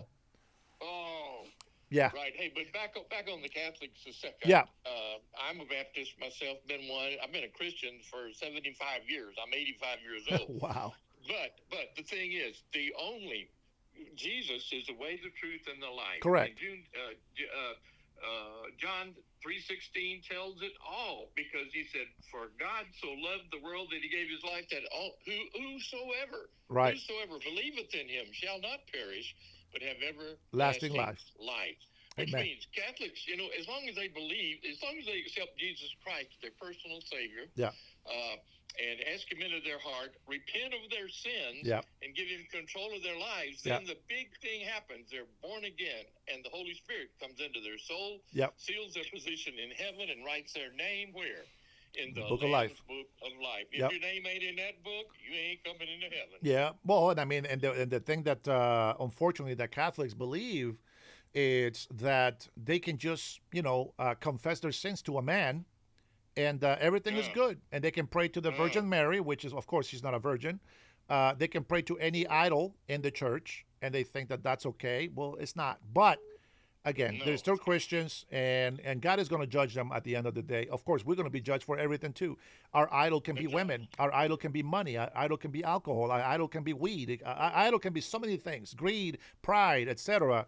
And we need to choose God every single time.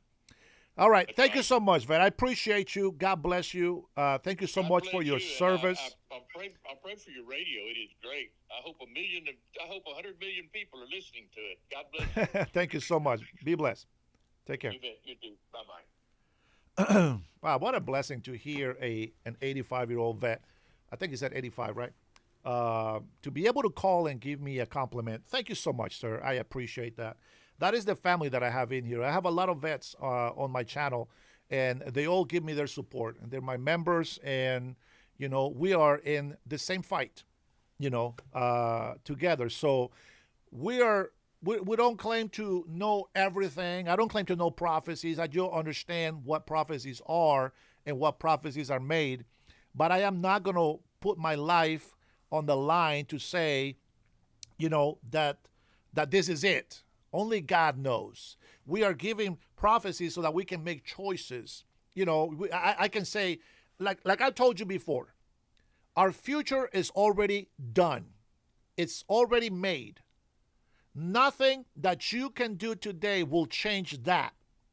But who do you want to be today? And I would like to know that I am going to make it all the way through. Okay? That's the only difference. That's all. Hey, thanks for calling. Who's calling? Hey, Dennis, this is Mel with Mel Politics and Reactions. Hey, Mel, what's going on, man? I'm doing all right. What you got? You know, I like a lot of the stuff that you're speaking about.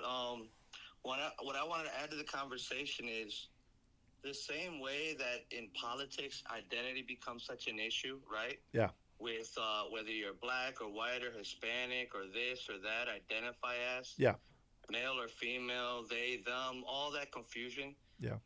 I would say connect that workings in the sense of Christianity also, because, you know, people like to categorize it as, I agree with you in the sense of false idols and all that, but I do also believe that if you do seek God, right? Yeah.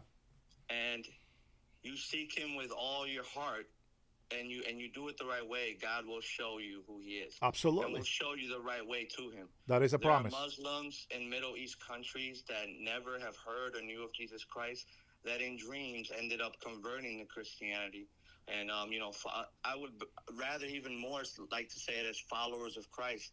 And I just wanted to add that. It's just a way of confusion that's occurring in our world, in which everyone has to identify as something. And it's just a form of division that evil and Satan is using to, you know, make us all, you know, divided. And I mean, I'm a big speaker in my channel of, if you're complaining about the president, right? You're complaining about the president, whether it's Joe Biden or Obama, or Trump, but you don't even know who your local mayor is. Right. And that's who really affects you. Yeah. Serious. So these are people that don't understand just basic politics. Yeah. And if, you know, I'm a big supporter also of, you know, not mixing church and state.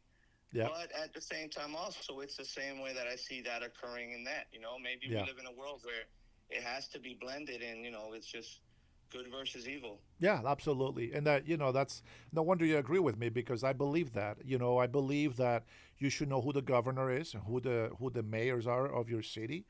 You know, because if you don't know who they are, that means that you're not paying attention to where your taxes are going to, what programs are being put out there and laid out for the people. And this is why, because of the ignorance of the people. Remember, the Bible says that my people perish because of ignorance, because of lack of knowledge. And a lot of voters, they have gotten so complacent to be Republican or Democrat. They don't question. They don't think who they're voting in. And we've gotten to this point where every single vote that comes in through the ballots always comes in voting towards sexual immorality, you know, human impurity. We want to, you know, hateful against ourselves. They, you know, high taxing, everything. And people just vote Democrats because they're Democrats. I'm a Democrat by choice, right? But the Democratic Party doesn't exist anymore. And this is something that you probably heard me say before. But, you know, the people don't think about it. You are 100%. At least get to know who your mayor is. What do they stand for? What are they doing for your local community? Because before you go and say President Trump or President Barack Obama or Biden or whoever the next president is going to be, it's their fault.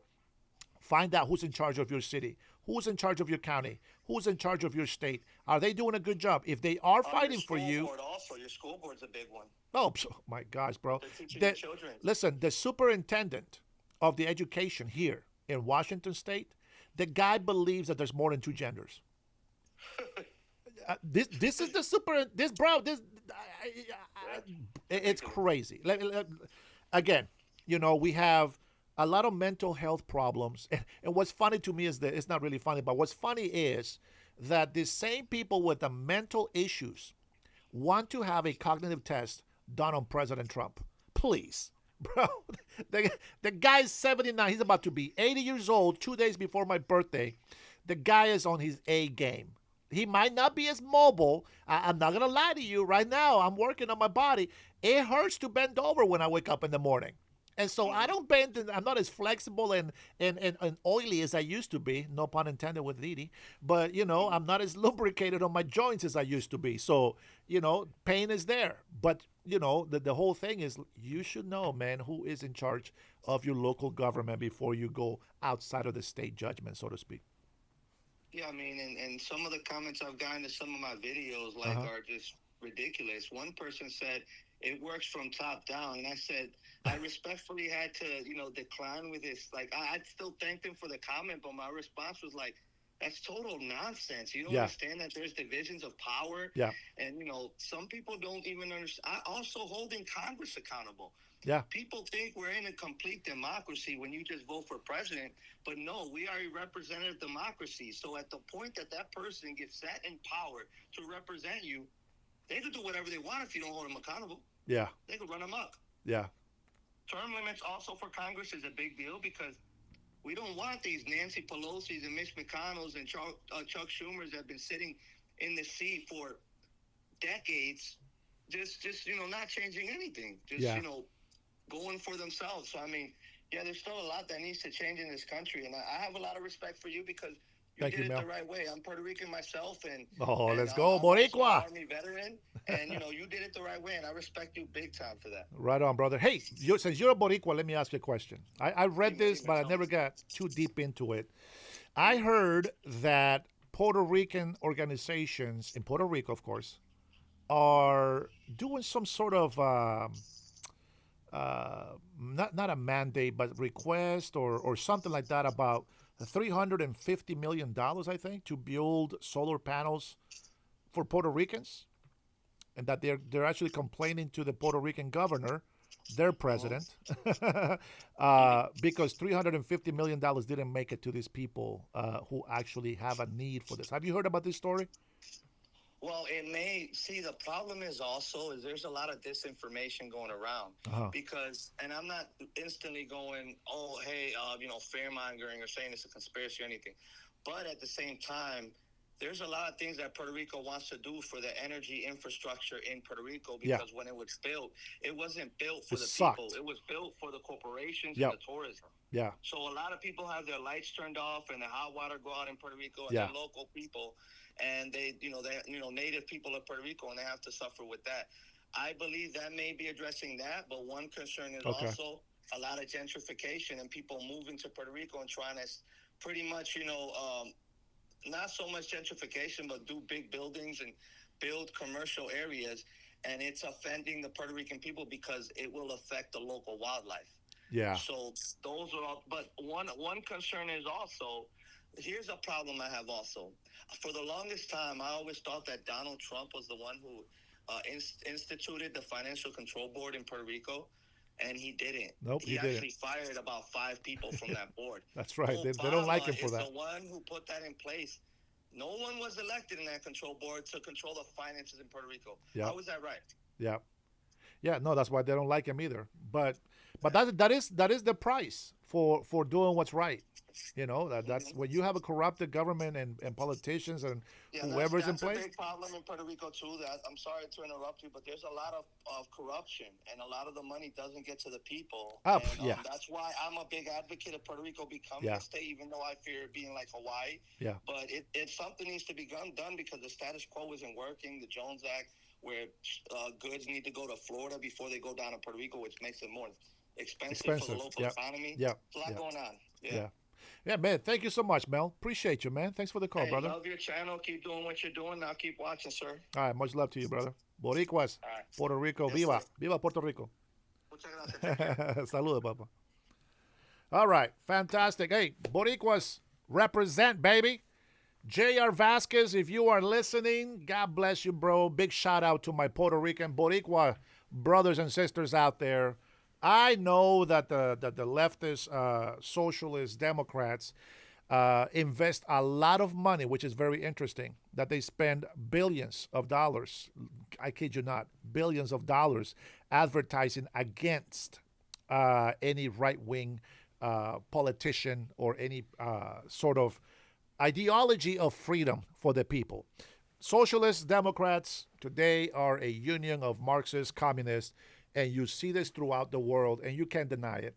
Maybe you can call it something else, but that's the way I see it. All right, we're going to go ahead and take a break from that. So let me remove the call in here. And no, you won't be able to call my phone number now. But let's go ahead and get to our first stream of the day. This has happened a couple hours now, maybe more now since I've been talking to you for so long. But this is President Trump signing an executive order about some drugs or something. Let's take a listen. They're tremendous professionals, medical professionals most, and some military like Marcus, some great military professionals too, real hero. Today I'm pleased to announce historic reforms to dramatically accelerate access to new medical research and treatments based on psychedelic drugs. In many cases, these experimental treatments have shown life-changing potential for those suffering from severe mental illness and depression, including our cherished veterans. Our veterans are having a tremendous hard time. You know, the suicide rate, we have it down a little bit, but they are having a hard time. And I got a call from a number of people, including the great Joe Rogan, and he said, we have to do something about this. And I looked into it. I called Bobby, I called Oz, I called Marty and Jay, and it was uniform support. And I said, so why would we wait 3 or 4 years to get it done? Or 10 years, frankly. Let's get it done immediately, and that's what happened. This has probably never been anything happened so quickly. Everybody is so strongly in favor of this. It's for a lot of people, but it's for our military in particular. The suicide epidemic among veterans is a national tragedy. Since 9/11, we've lost over 21 times more veteran lives to suicide than on the battlefield. So we lose, think of that, 21 times more. And today we're bringing them new hope. I think you're going to see a big difference and a big reduction in that number. I want to thank Secretary of Health and Human Services, Robert F. Kennedy Jr., who's a fantastic, where are you, Bob? Over here. He always makes it difficult for us. He's done a great job, too. And people love him. And more importantly, your wife is here someplace, Bobby. She's out there. Where are you? The real boss in the family. Yeah. It's fantastic. Thank you very much for being here. As well as FDA Commissioner Marty McCary, CMS Administrator Dr. Mehmet Oz, NIH Director Dr. Jay Bhattacharya. See how easy that name is? You know, it used to give me a little trouble. That was a tough name. Congressman Morgan Luttrell, who's a friend of mine and he's a real war hero. He knows something that a lot of us will never find out about. Retired U.S. Navy SEAL Marcus Luttrell, the two of them. I don't know what's in your blood, fellas. You guys are good mom and dad. Right? Yeah, good somebody. Good to have you. Joe Rogan, who's a fantastic person. We did a little interview before the election. We had over 300 million people. And I said, oh man, I hope Kamala doesn't do it. And she didn't. He wanted her to do it, but she didn't. Someday Joe's going to explain why. I could tell you why. But along with many other, because she didn't want to, with many other veterans. And I just want to thank the people behind me are outstanding. It's an amazing group. The executive order I'm signing, we're actually signing the executive order today, is really a moment. It directs the FDA to expedite their review of certain psychedelics already designated as breakthrough therapy drugs. They're very much being discussed. It's one of the hottest things I think you're talking about, Oz, right? It's nothing. If these turn out to be as good as people are saying, it's going to have a tremendous impact on this country and other countries too. These treatments are currently in the advanced stages of clinical trials to ensure that they're both safe and effective for the American patients. And the nice part is we're actually doing this early, but it has been going on. Research has been going on for quite some time. But you know, usually with things like this, nothing ever happens, no matter how the research ends up. But we're changing that. This order will clear away unnecessary bureaucratic hurdles, improve data sharing among the FDA and the Department of Veterans Affairs, and facilitate fast rescheduling of any psychedelic drugs that become FDA approved. And we think many of them will go very quickly. And I have to say the most favored nations pricing that I established, has been knocking the cost of drugs down by 50, 60, 70, 80%. And I also want to thank you and Bobby for the great job you've done. It's incredible. The press refuses to write about it. I think it's probably as big as what we're talking about today. The drug costs are going down and by the way, Trump RX, which is the way you go to get your very low cost drugs. But when you think in my first term, for 28 years, drug prices went up, and I got it down 1/4 or 1/8 of a percent. I was so proud of myself. It's the only one that in 28 years got them down. And I had a news conference to explain how great I was. I said, I'm the greatest there ever was. I got it down 1/8 of a percent. Okay? I was very proud because it only went up. For 28 years, it went up. Now I got it down a little bit. And now I got it down 50%, 60%, 70% with these guys. So now I am, you know. But nobody wants to write about it. But it doesn't matter because the people have found out and they're getting, you know, we were the highest in the world by far. Sometimes would be 10 times higher than other countries. You'd buy a drug, I call it the fat pill or the fat drug. You'd buy it in London, you'd buy it for $10 for a pill, let's say, or a pill generally, but actually to be specific, London, $87, New York, $1,300. I said, how can that be possible? How can it be possible? $87. And actually a friend of mine called me up and he said, you know, he's a very rich guy, and he happens to be on this Ozempic, I guess, at the time. And it was not working, by the way.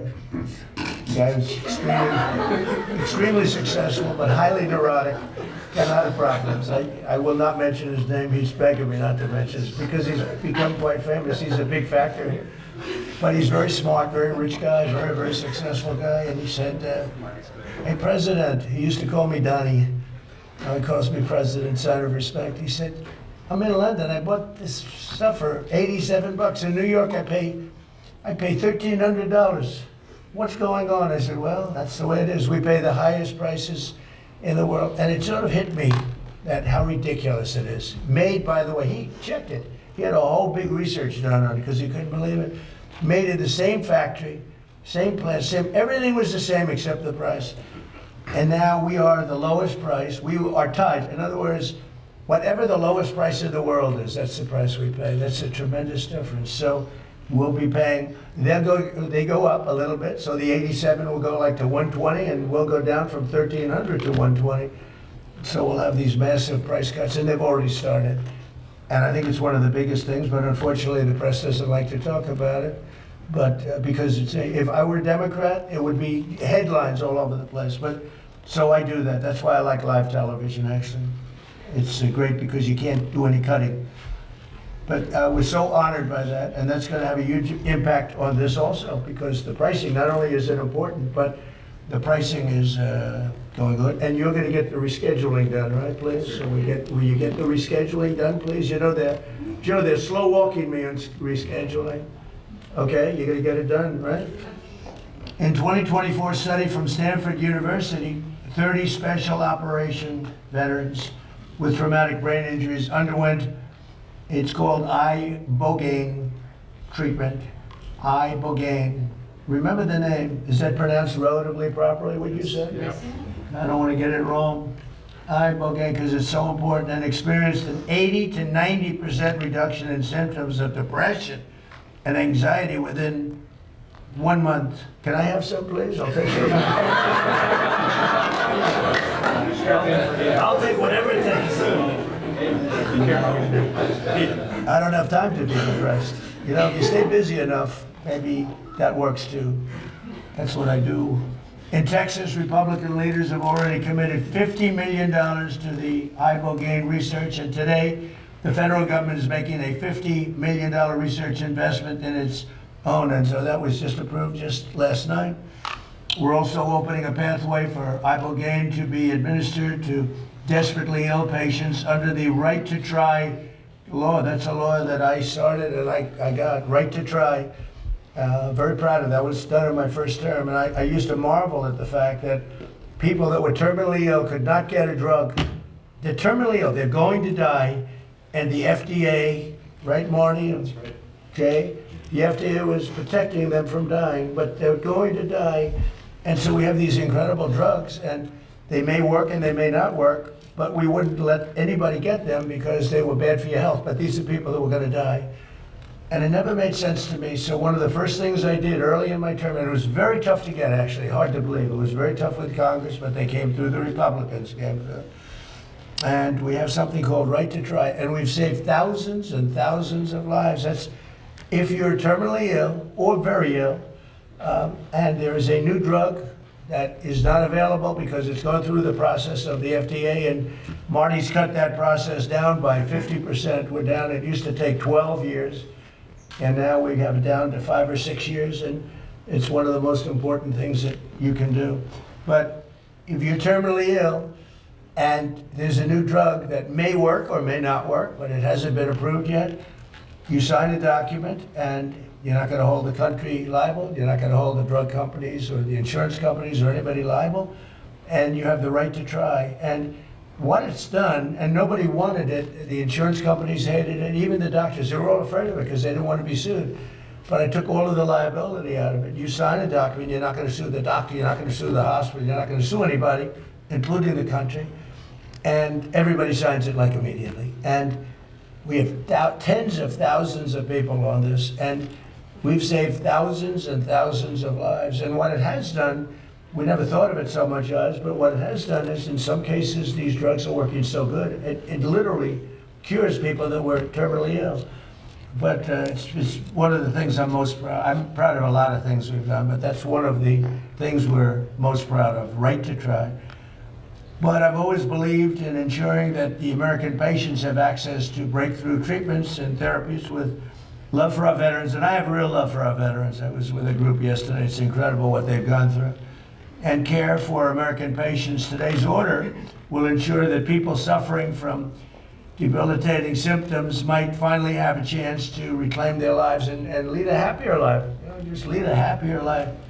They've been through so much. So I'd like to ask Secretary Kennedy to say a few words, followed by Commissioner McCary, Marcus Luttrell, Joe Rogan, and anybody in the group that would like to speak. You're tremendous people. I know many of you. You're really highly respected people. And the Luttrell family is well represented, but I don't mind having both Luttrells. Both Luttrells can say a few words, okay? Great people. And so, Bobby, do you want to start it off, please? Thank you, Mr. Thank President. you so much. Good morning, and thanks to the leadership of President Trump for making this historic day possible. Under the executive order, HHS will accelerate research, approval, and access to new mental health treatments, including psychedelic therapies such as ibogaine. We're taking this decisive step to confront one of the most urgent public health challenges facing our nation, the mental health crisis. More than 14 million Americans live with serious mental illness, and 1 in 4 adults experiences a diagnosable disorder each year. Suicide has risen by more than 30% over the past 2 decades, with another peak in recent years. Among veterans, more than 6,000 die by suicide each year since 2001. We have lost far more veterans to suicide than to combat. At the same time, millions of Americans living with depression, PTSD, addiction, and other conditions do not respond to existing treatments. We owe it to our warfighters and veterans to turn over every stone to alleviate the emotional and mental health blowback from their deployments. It's disturbing to me and to the President that hundreds, in fact thousands of veterans are having to travel to Mexico or other countries to experiment with interventions that hold great promise, but for which our knowledge is still insufficient. This executive order will remove the legal impediments that block American researchers, scientists, physicians, and clinicians from properly studying these medicines and, where appropriate, establishing protocols for their safe therapeutic use. We're directing the FDA to prioritize therapies that have received breakthrough therapy designation, treatments that early evidence suggests may improve what we have today. We're expanding the use of right to try so that eligible patients with treatment-resistant conditions can access these therapies under medical supervision. We're also coordinating with the DEA and the Department of Justice to begin rescheduling reviews after successful phase 3 trials. When the FDA determines that therapy is safe and effective, patients should not face avoidable delays in access. At the same time, HHS will work with states, the Department of Veterans Affairs, and other federal partners to strengthen research and share clinical data. We will use that data to support faster evidence-based decisions. Through ARPA-H, HHS will allocate, as the President says, at least $50 million from existing funds to partner with states that are advancing these therapies. We will support those efforts with funding, with technical assistance and data sharing consistent with applicable law. Researchers at Johns Hopkins, Stanford, and Harvard, and other leading institutions have reported meaningful and, in some cases, extraordinary clinical improvements. If these results continue, these therapies could offer longer-lasting relief, not just symptom management, and reduce economic burden of mental illness, which costs this country hundreds of billions of dollars every year.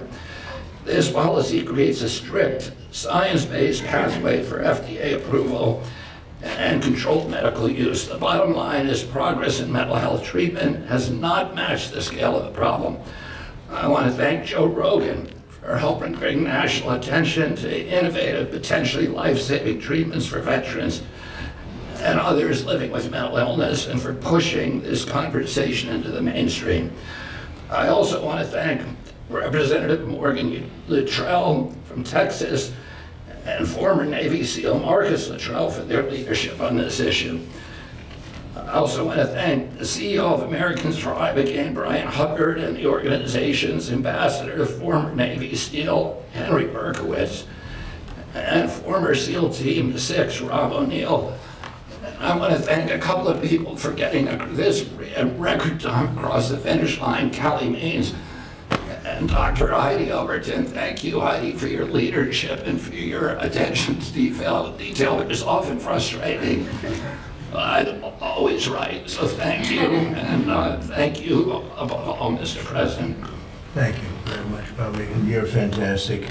Bobby's really done an amazing job. You know, MAGA, it's a big deal, and I want to thank you. You work so hard, Oz and everybody up here, and I just want to thank you. Great job. And it's somewhat outside of the box, would you say? And that we need outside of the box a little bit, right? Would you say, Oz?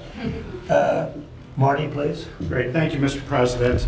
Next week, the FDA will issue 3 national priority vouchers for serotonin 2A agonists, also known as psychedelics. Under this new program, in this administration, drugs can get approved in weeks, not a year or a year plus, but in weeks, if they are in line with our national priorities. We have 18 vouchers in the program. We'll be adding 3 more next week. This is an unmet public health need, and there are potentially promising treatments. That's why there's a sense of urgency around this. That's why we're doing it now. The applications are about to come in, so this is the natural, perfect timing for this announcement. For many men and women, they have been fighting battles on the ground. But even after the wars are over, those battles continue in their mind. Now, there are a lot of medications in medicine where we don't know exactly how it works, but we see profound results. If we actually listen to those who experience the therapeutic value, we can learn as a medical field. We just have to listen. The stories of those individuals with dramatic results, that is data. That is scientific data, even from a single individual.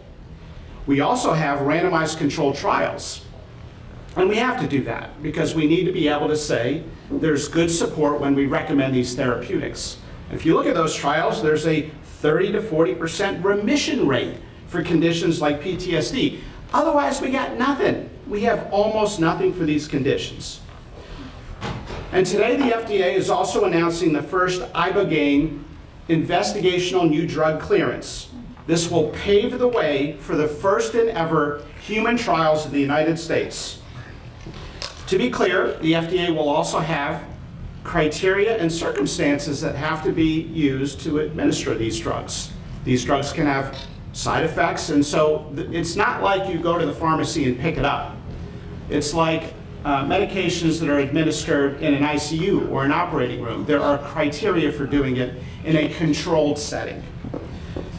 Finally, given the urgency of today's mental health crisis, I just want to thank you, Mr. President, and say the FDA is proud to support this broader effort to evaluate new therapeutics for some of the greatest Americans we have in this country. Thank you very much. Thank you, Mr. President. Great job, too. Appreciate it. Marcus? Yes, sir. To start off, Mr. President, thank you so much for having us in here and doing this. You're going to save a lot of lives with it. I'd like to say how grateful I am to have had the opportunity to go through the program and receive the ibogaine. It absolutely changed my life for the better. I went through a lot of the programs that the veterans are going through, and I always kind of felt like I was a victim coming out of the program. When I came out of this, I felt like I had gotten my life back. That was 5 years ago. I literally lived the best days of my life every single day. I'm so thankful for everybody who's in this room to help out with this. I know this is kind of a new frontier for us, and just the fact that we're taking this kind of slow as smooth as fast, and we're getting it in there so we can test this out so we don't get ahead of ourselves. I think that's very impactful. I think there's a lot of people out there that need help, not only our veterans, but our civilian population that can benefit from this. And it's going to do great things for our country to get it back on track and open up a lot of doorways and pathways for us to be successful in the future. Thank you for your time. That's fantastic. So you've done this 5 years? Yes, sir. And it's just been a whole different thing. Every single day is a better day for me. Wow, that's amazing, really. I can vouch for that. This guy's got guts. Come here. This guy's two good guys. I didn't realize you were involved in it already. It's the best testament you can have. There's nothing better than that. A man who's really respected by everybody and is a fantastic person, Joe Rogan, to say a few words, please, Joe. Well, I want to say that I'm here because of the man to my left. Brian Hubbard and former Texas Governor Rick Perry came on my podcast. They told me how impactful this medicine is, and having that conversation with them, millions of people got a chance to hear their story, hear the stories of all the different people that have had life-changing experiences from it. And I want Brian to be able to speak about this. Good. Brian, please. Thank you, sir. I heard that, Joe. You have no trouble speaking. Is that no trouble speaking? I want to assure you that my presence here is the most concrete affirmation that God has a wonderful sense of humor. Thank you. Thank you. Federal prohibition of psychedelic medicine in America is over. On the 250th year, on the 250th year of our nation's founding, everyone who has fought for this day through decades of monumental struggle, sacrifice, and suffering can now declare a seminal victory for life, liberty, and the pursuit of happiness. Rights we bear as images of our eternal Creator, whose essence is almighty, eternal, unconditional love for each and every one of us. This is the end of the beginning.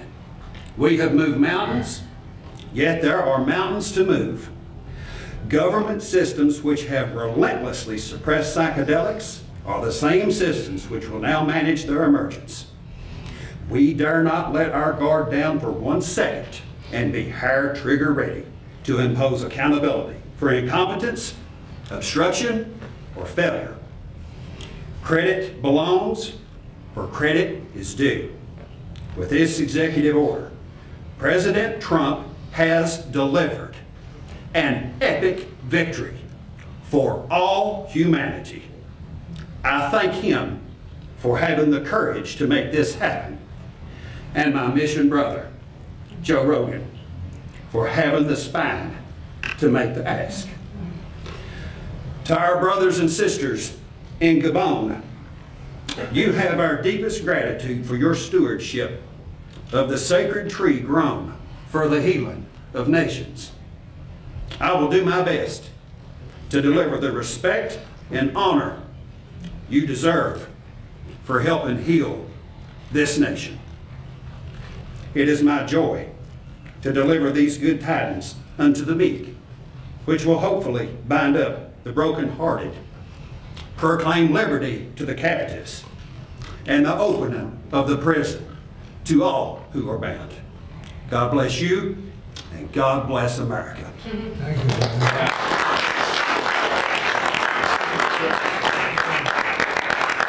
I want to tell everybody how this happened. I sent President Trump some information. We have a gigantic opiate problem in this country, obviously. In 2024, more than 80,000 people died of overdoses. It's a horrible number. And there's more than 5 million people that are addicted to opiates right now in this country. With 1 dose of Ibogaine, more than 80% of people are free of that addiction. With 2 doses, it's more than 90%. I sent him that information.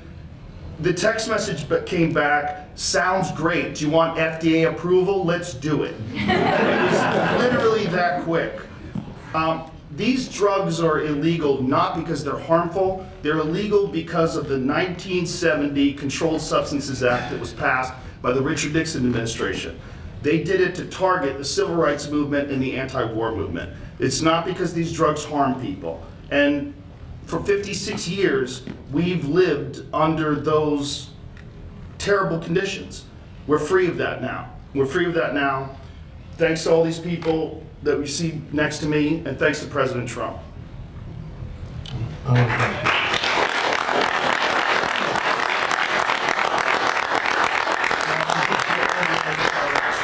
We all respect Joe, and he's a little bit more liberal than that's okay.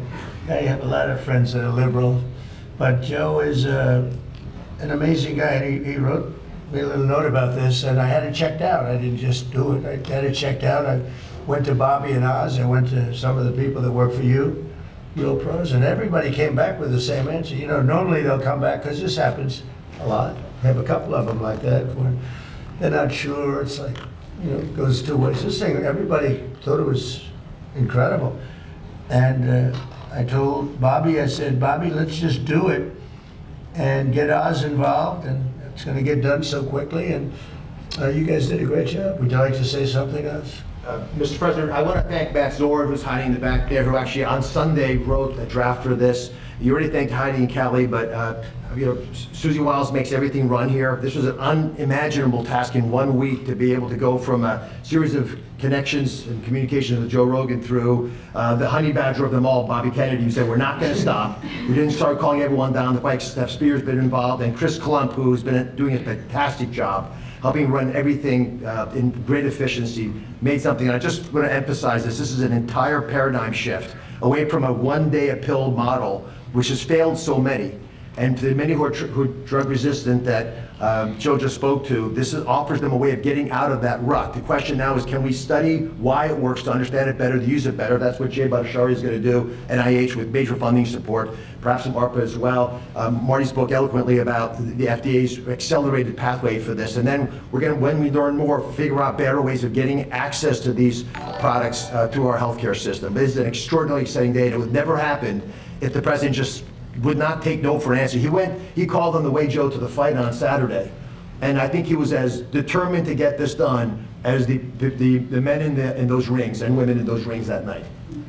Thank you, sir.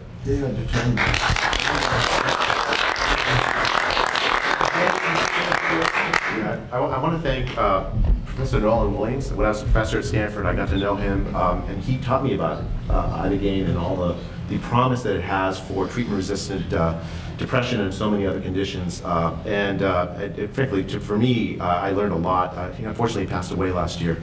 I want to thank this amazing team that just moved heaven and earth to get things done.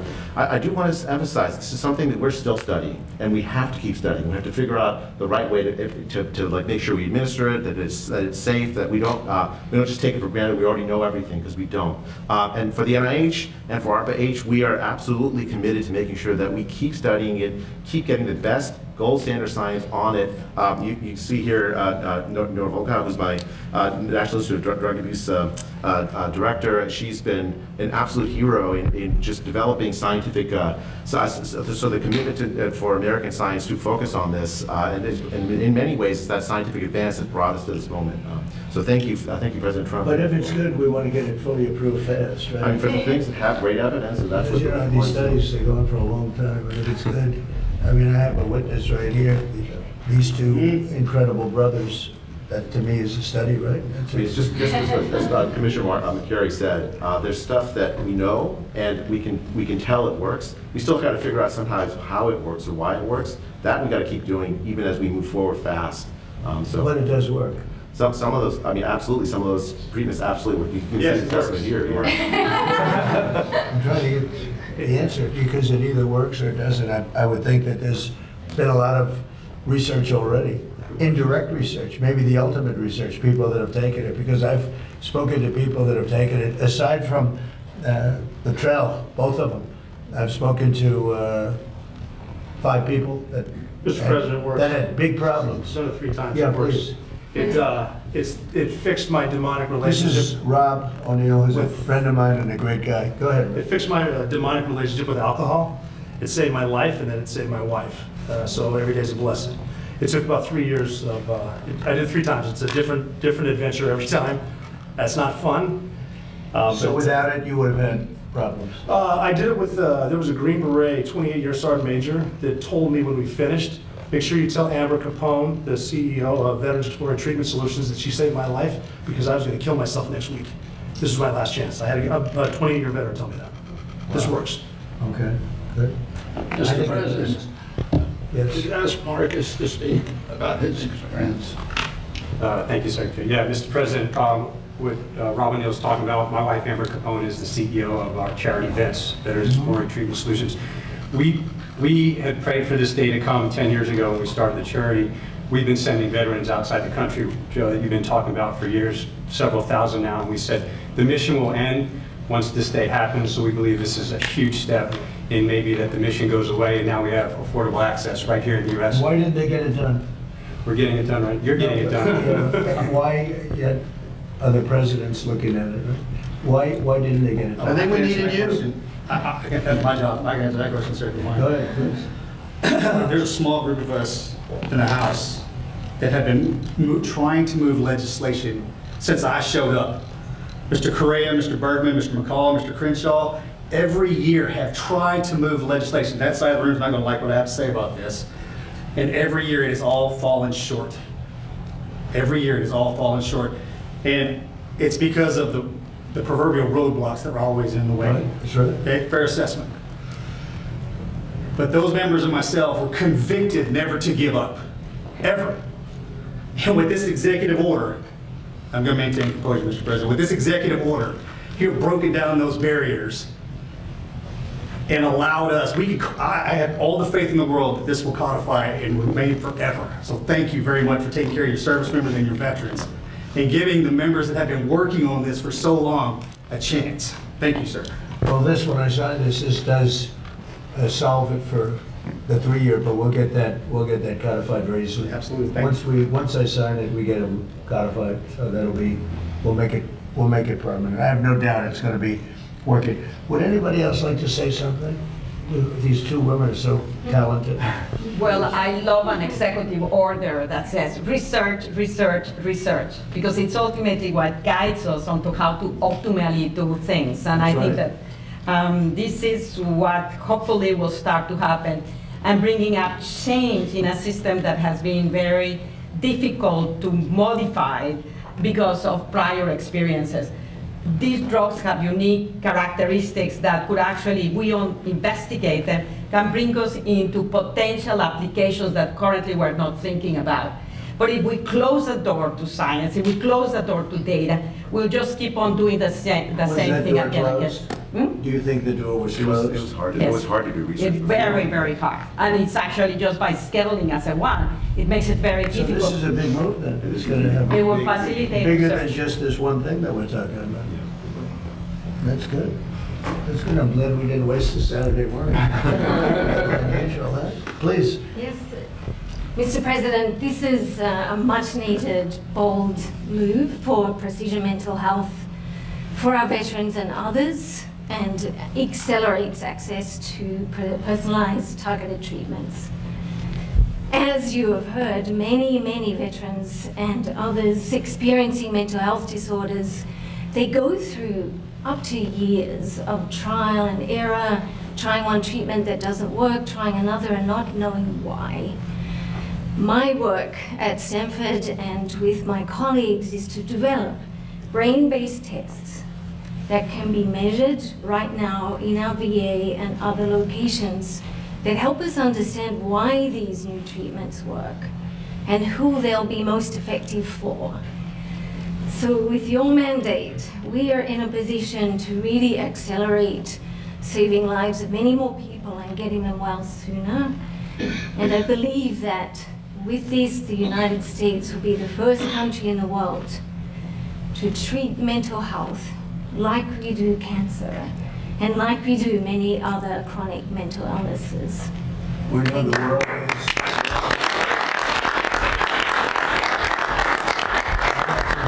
is. The world is actually watching this because there are a lot of countries that want to do this and they haven't been able to. They're going to be following suit very, very strongly. Thank you very much, both. Anybody else? You guys okay? Everybody, let's sign it, right? You say something? Mr. President, thank you.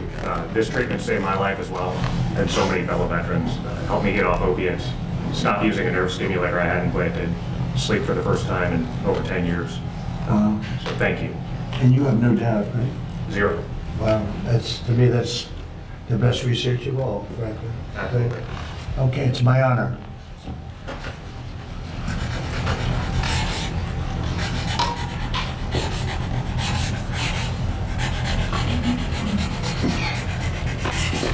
Good, that's a good one. Oh, I wanted this one. See that, Joe?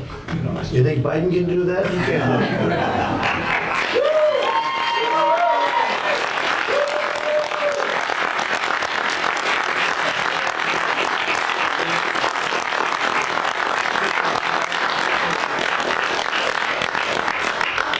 Questions of the folks, and I think we'll keep it on the subject pretty much. You'll have some questions on Iran, I know that, but this is such an important subject that I'd rather let this just speak for itself. And we'll be talking about Iran later. We have very good conversations going on. It's working out very well. They got a little cute, as they have been doing for 47 years. And nobody ever took them on. We took them on. They have no Navy. They have no Air Force. They have no leaders, they have no nothing. Actually, their leaders it is regime change. You call that enforced regime change. But we're talking to them. They wanted to close up the strait again, as they've been doing for years. And they can't blackmail us. In fact, a lot of the ships are coming up to Texas. I don't know if you know, in Louisiana, the ships are coming up. They got used to it. Maybe they'll keep doing it. It's worked out pretty good. But it's going actually along very well, and we'll see, but we'll have some information by the end of the day. We're talking to them, and we're taking a tough stand. They've killed a lot of people. A lot of our people have been killed. A lot of your fellow soldiers have been killed over the years by Iran. The roadside bomb. Soleimani, I killed Soleimani. He was making the explosive form penetrators. They were making them in Iran, bringing them to Iraq and blasting through the vehicles. Well, he was the father of the roadside bomb, essentially, and he killed a lot of people. And when you see soldiers or others, but soldiers generally walking around with no legs, with no arms, a face that's been smashed, that was Soleimani, that was Iran that did that. So we have a much different view on it than other presidents. They've gotten away with murder for 47 years. They're not getting away with it anymore. Does anybody have any questions with the great professionals, please? So I wanted to know, could this potentially ever be available through the VA? You know, because I was talking to Liz over here, you guys have been down in Mexico together, but it's really expensive. And this is another drug that's expensive. We have the right guy, Oz. A lot of veterans need this. Why are you good for this question? They're talking about expense and availability. So I spoke to Doug Collins. Obviously, both he obviously pays for the VA, and we pay for Medicare, Medicaid, children's health insurance. Are very focused on the results that the NIH and FDA are going to offer us. We have a mechanism of creating models, CMMI. That might be the wise way to go because we can continue to study the impact. This is such a massive shift in how you deliver care. Imagine if instead of taking a pill a day for your depression, you go through one treatment, but you have to have few people watching you. It's a very different world. So we're working that through. That's why the president, who I think this is the perfect step to get everything rolling, to deliver on the promise he made. What's timing would you say that before you know? We could have a CMMI model that we would announce by the end of this year. But the reason I'm not committing to that now is I want to make sure that the FDA and NIH have time, along with the great scientists, to give us a bit more information about how to deliver care. I'll give you one concrete example. For things like, well, Ibogaine is a little different story, but you would want 2 people in the room during the treatment. That's true for many of these approaches. That's a very different way of delivering medicine. And so the models that Abe Sutton runs that group for us and has done a great job for the president, that would be probably the fastest way of moving forward and give the VA data so they can make wiser decisions, because Doug Collins is very focused on this. There's one thing I'd add. There's nothing more expensive right now than the mental health crisis in America. 21% of Americans have a diagnosable mental health condition. The second leading cause of death for young adults today is suicide. Mr. President, antidepressants right now are the most prescribed class of medications in the country. Over 20% of women are on an antidepressant. And is that good in terms of do they work? There's highly problematic research on the fact that over 20% of US women are on these drugs that are prescribed for life. We have a mental health crisis. And do they work? No. They don't. Maybe I'm on a couple of them, and I would not. they don't. I would not.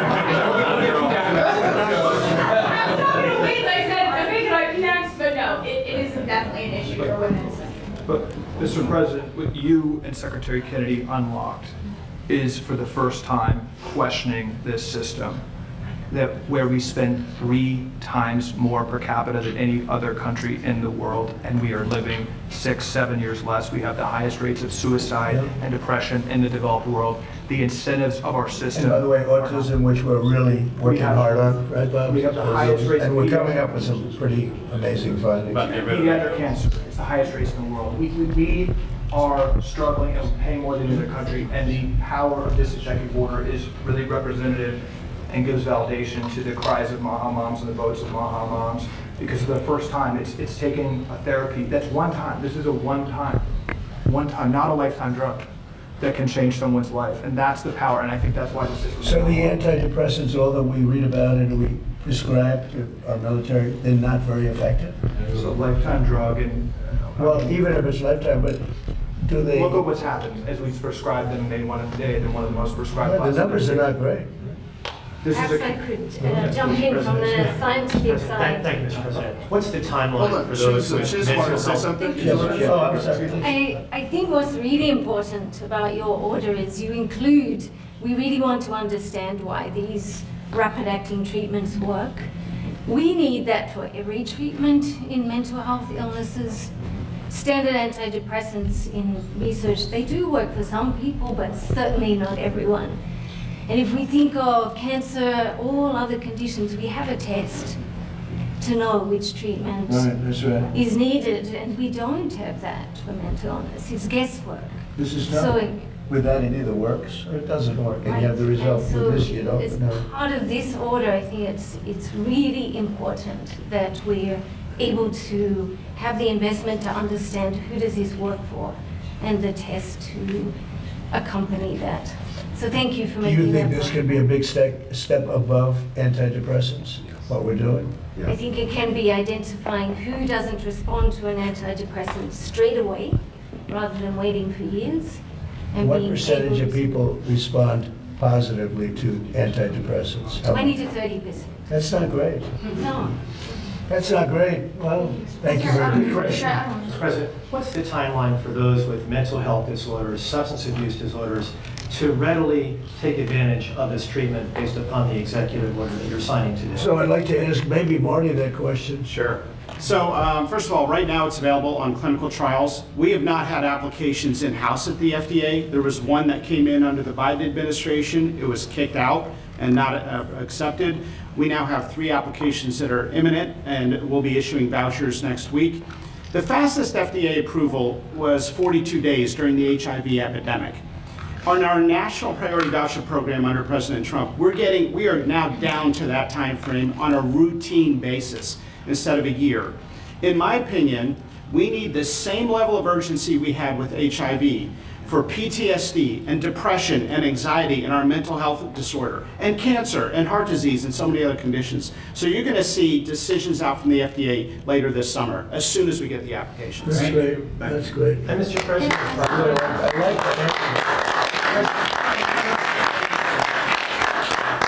I really like that answer. thank you, Mr. President. And then in regards to the timing of the executive order, was there not enough known about this treatment a year ago, or 5 years ago, or 8 years ago to sign the executive order that you signed? So do you want to answer that question? Go ahead. I just add, in 2016, the lead professor at Johns Hopkins said this was the most promising therapy that he's seen in his career, and many doctors from leading institutions said that.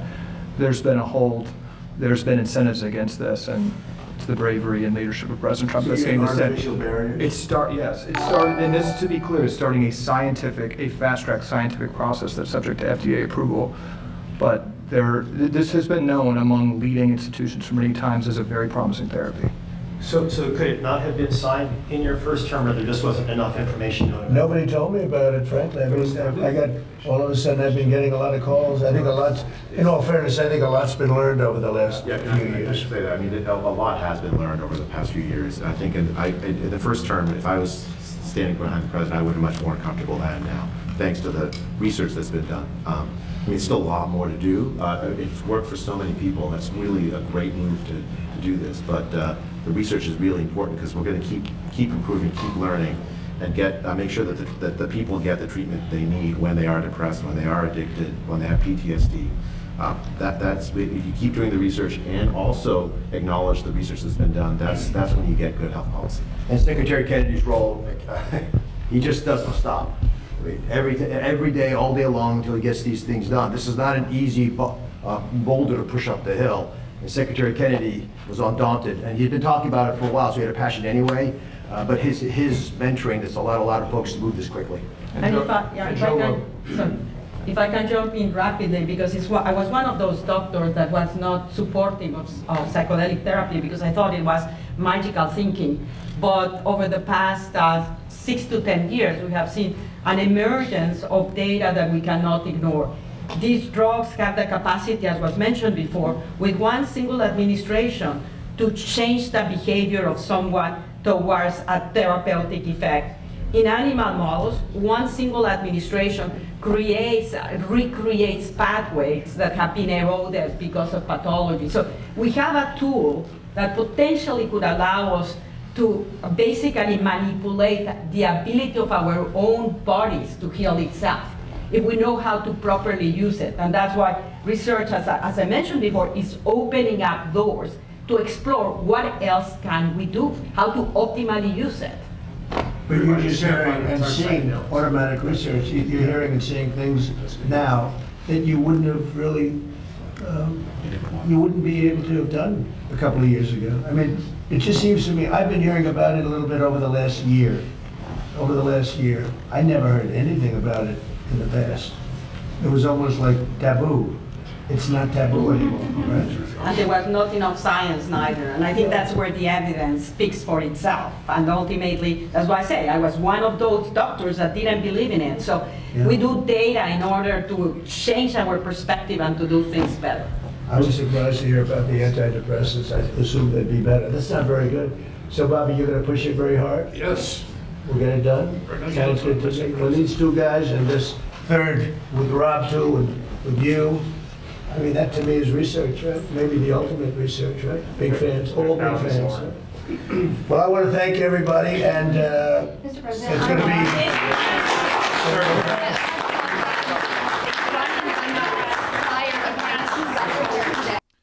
All right, get him out of here. Get them all out of here. Man, that was very nice. That's very nice. Now I feel very nauseous right now because I ran out of coffee, but because I forgot that I didn't have anything to eat yesterday. I don't even think I had lunch, to be honest. Yeah, I only had breakfast yesterday. I didn't have lunch, dinner, nor breakfast or lunch today. So after I get done with this, I'll go grab me something to eat. But I want to show you something. I want to show you something from my from my X account. You guys ready for the reveal? Let's take a look and see what's going on here. Man, I got the link. I'll take a look at it real quick here in a second. Check this out. And it's very cool. Oh my gosh. Isn't that great? Just went up yesterday. Wow. 8 gun laws just got struck down. Hold on, SA. Nobody clicked on you.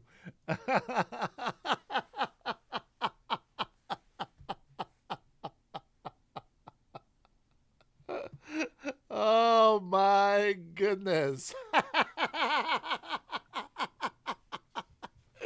Why do they put the microphone on the microphone?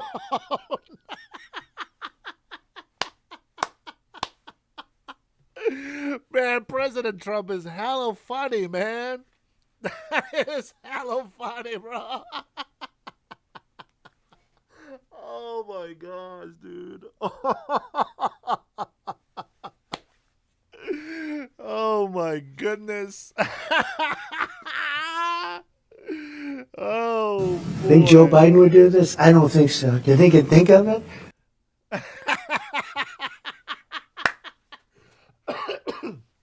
You think he'll think of it? You think he knows what it is? Her face. Speechless.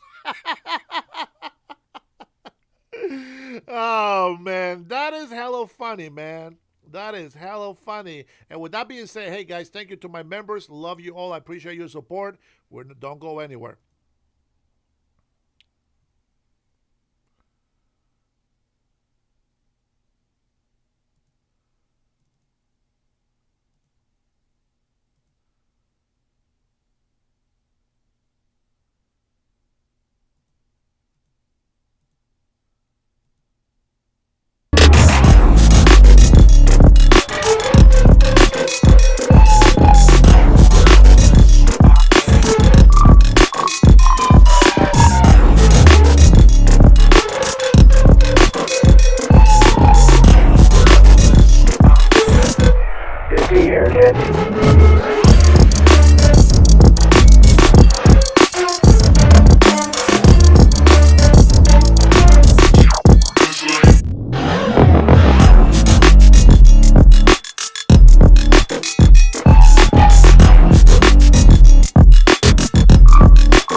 Like a boss.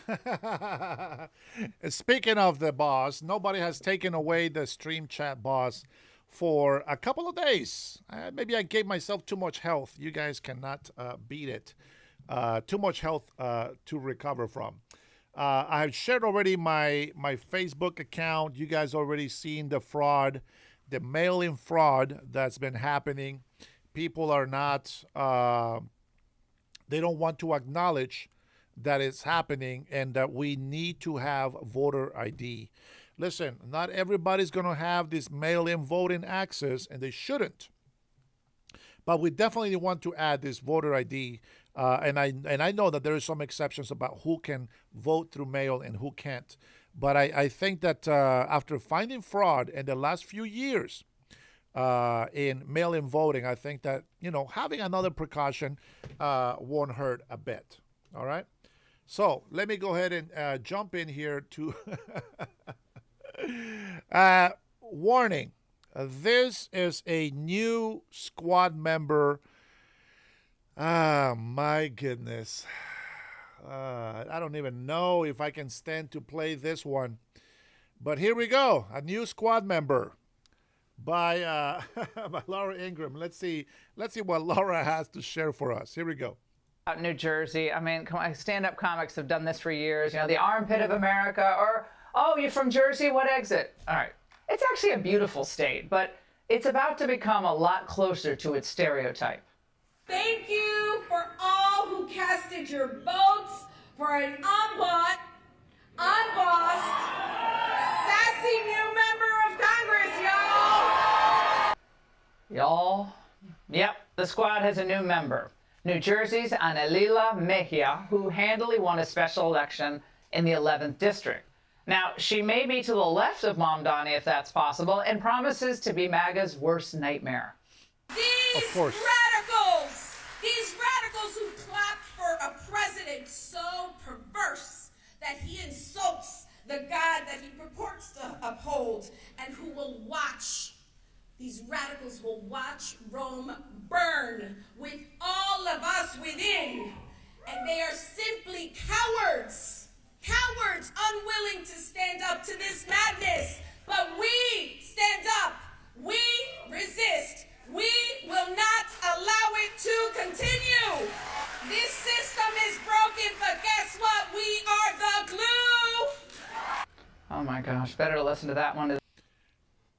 No, Laura, it's not better to listen to that. That's a real Christian right there. Yeah, because separating, God from government, church and government, I guess we don't have to. Make up your minds, leftist. Should we separate or not? Because it seems like the leftists want to say, let's separate church from God, but then the moment that we do, you guys freaking hate it. What is the problem? This retard, like literally, retard, has no clue what the hell she's talking about. Now, I'm going to say this. Maybe I'm being a hypocrite because she is not that retard because she knows what stupid people vote for. And she knows and she has seen what the East Coast and the Socialist Democrats vote for. As long as you put hate against President Donald J. Trump, the Socialist Democrats will vote for you. And I refuse to do that. Hey, Wedo, how are you, bro? At Mind Speak, welcome. I refuse to be a liar so that I can get nominated for anything. I refuse to do that. These people are all for the money, for the power. They don't give a shit about the American people. And that's a fact. Why is it a fact? Because we see it happening every single day. And all they can do is blame Trump, blame Trump, blame Trump. How about you go and take a look and see what your local government is doing about jobs, about the economy, about taxes? Why don't you go do that? And then maybe you'll have some sense to say anything about Trump. But as long as you don't condemn your local government for all the stuff that they're doing illegally, unconstitutional, and silencing the voice of the American citizens, you have no place to say anything about Trump. This is torture. It is torture. The sound down. She's the glue, more like the acid that will dissolve more of what we need to remain an actual country. Because Mejia, like AOC and Bernie Sanders, believe that America at its core is evil and corrupt. And of course, she wants to abolish ICE, she wants universal child care, universal health care, canceling all student debt, national minimum wage up to $25, impeach Clarence Thomas and Sam Alito. Now, this menu of destructive ideas is no longer considered, though, fringe in the Democrat Party. It's gone totally mainstream. It is a deep hostility to our country, to our history, to the capitalist system. They think our entire nation was a mistake and that the only thing we deserve right now is punishment. The left used academia, things like that 1619 Project, the casual tearing down and defacing of all of our statues, monuments after George Floyd. They did all that to help poison young minds. It's so bad now that left-wing activists are rooting for Iran to humiliate President Trump and our military. We talked about that with Senator Fetterman.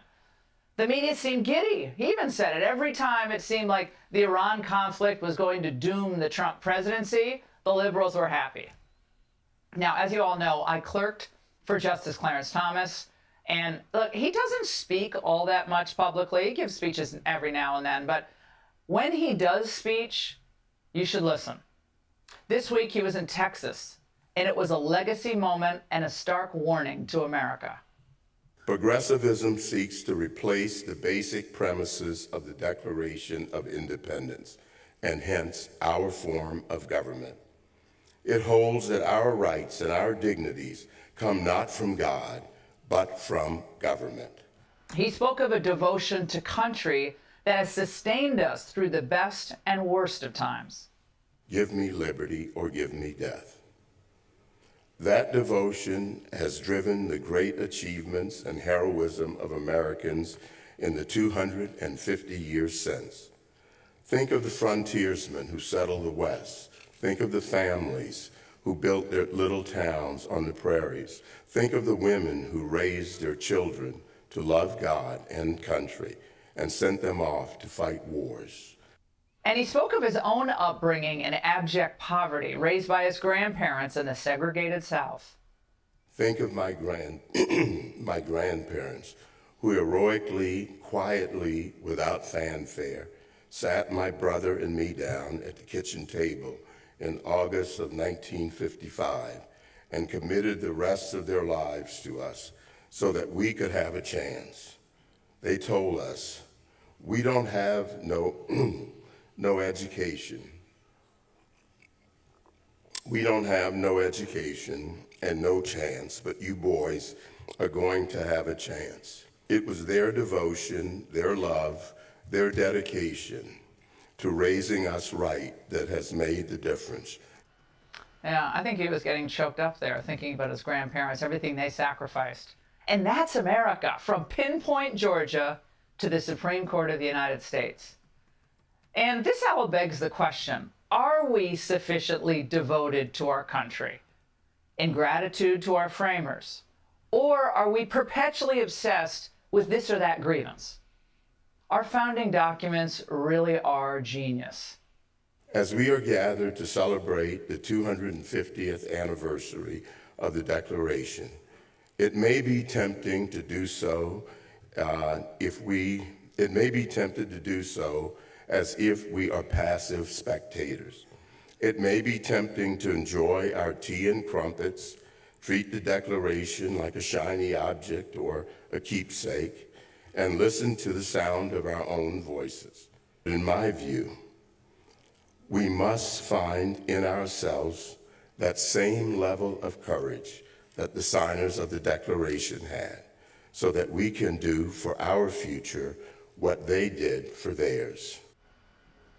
Hear, hear, and I will take Justice Thomas's selfless vision of America, dedicated to our founding principles, over the squad's pessimistic, tear-down, cynical vision any day of the week. Here to weigh in is Lisa Booth, Fox News contributor, and Chris Bedford, the Beltway Brief author. Chris, look, getting back to this contrast here, the message of Justice Thomas, look, he doesn't speak a lot. You know, he was reading some of his remarks. He's not a TV personality, but those were heartfelt remarks about the country that he grew up in desperate poverty. I believe he didn't have a bed until he was in his early teens. He slept in a chair, raised by grandparents with nothing. Yet this optimistic vision of what is possible in this country, optimism versus cynicism. Chris, which story prevails here in the end? And the first language that he spoke was Gullah, a slave dialect, not even the language he was speaking right there, not even English. He's overcome incredible things. He's seen the dark sides of America. He's seen the great sides of America, and he knows exactly where he stands. But it is under attack by a lot of people who don't remember the different struggles that we came through, don't remember the good in Americans from the very beginning. And that incredible city on a hill that he outlined there in that great speech, and he has throughout his entire life and his decisions, that's under massive threat because a lot of people don't really care about it, don't think it's worth fighting for anymore, or think it's actually bad. And Lisa, to that point, we have this Lilia Mejia in Jersey who just won. She is giving an antithetical message to what Justice Thomas and many of his generation who grew up and came to love this country and succeed in this country believe in. I mean, Laura, you're right. It couldn't be more different. But you pointed out that these ideas are becoming more mainstream. And that's the danger here, Laura, because if you look at New Jersey's 11th district, it's a D+5 district. We're not talking about some progressive district. We're talking about a suburban, a moderately Democrat district that, by the way, had been in Republicans' hands for decades prior to 2018 when Mikey Sherrill was able to flip it in that big election cycle for Democrats. So we're not talking about some progressive stronghold here, yet she was able to win even with these fringe ideas. So what concerns me, Laura, for this midterm elections is Democrats have the clear momentum. Is that momentum enough to override candidate quality, to override some of these candidate issues like Mejia, who's clearly outside of the norm, who's clearly a fringe candidate? And then you also look at some of these state legislative special elections so far in 2026, and the Democrats there are running ahead of where they were in 2024 by double digits. So I think Republicans need to get activated. They need to wake up and realize that this could be a bad election cycle for us if we don't turn out and we don't get motivated. Yeah, Chris, I couldn't agree more with Lisa's diagnosis here. The Republicans are a little bit complacent, but I think we now see what's coming. Court packing, which is again becoming a mainstream idea. So pack the court, ram through open borders, mass amnesty, a national, perhaps, income tax on top of a national sales tax on top of an income tax, layered levels of regulation that will drive our energy economy right now into the ground. Chris, that district in New Jersey, by the way, is Morris, Essex, and Passaic County. $142,000 median income in that district. That, as Lisa said, that is not like we didn't think about that as a hardcore left district, but it reminds me of Fairfax County over there in Virginia. Same deal. Rich and left wing. Fairfax County in Virginia. Exactly, and that's where I live. We've had 5 murders this year. 3 of them were by illegal immigrants. 1 of them was by a former Democratic lieutenant governor. The politicians are completely uninterested in working with ICE. Virginia is actually a good example of what we have coming for us in the country. You got Governor Abigail Spanberger, who ran as a moderate Democrat. Now she's making gun grab laws even more extreme. Her entire agenda is extreme. There's no moderation coming. But Democrats like her and up in New Jersey are all benefiting from Donald Trump. And it's not, I don't talk to very many Republicans who say don't worry about the election. They're all freaked out, but they're depressed. It's a political depression that has swept through the party. There's been so much division between people. They're fighting over Israel, They're fighting over Iran, they're fighting over this and that. And when you look up this race in New Jersey, everyone's talking about Israel. Almost no one's talking about New Jersey. It's wild where the voters are right now. Lisa and Chris, both of you, thank you. Be sure to like and subscribe for all the Fox. And we have some time for the Faulkner Focus. More Fox for the people that love Fox. Here we go. The leftist favorite news channel. Fox News, an illegal immigrant accused of a deadly arson attack in New York City last month, could be back on the streets thanks to sanctuary policies. And those policies are about people in the situation as victims being less important than the people who commit them. The fire that happened there killed 4 people, including a 3-year-old child, and it hurt 7 others.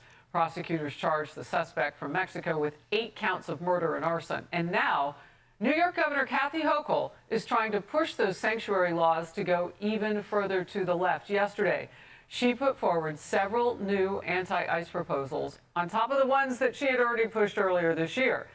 And they would prevent police from cooperating with federal immigration agents banning ICE agents from wearing masks and expanding areas where ICE cannot go. No-go zones for ICE? Local cops should be focused on local crimes. This is something that is supported by many in law enforcement who want to make sure that they can focus on the communities where the taxpayers are paying their salaries to do their jobs to protect them. Not doing ICE's job. I just want to have more protections in place that I think are long overdue. So I'm anxious to get this done. In focus now, Congressman Brian Mast, Republican of the great state of Florida. Look, this is blatant. This is not America or Americans first. Heck, it's not even the people in our own state first. Your response?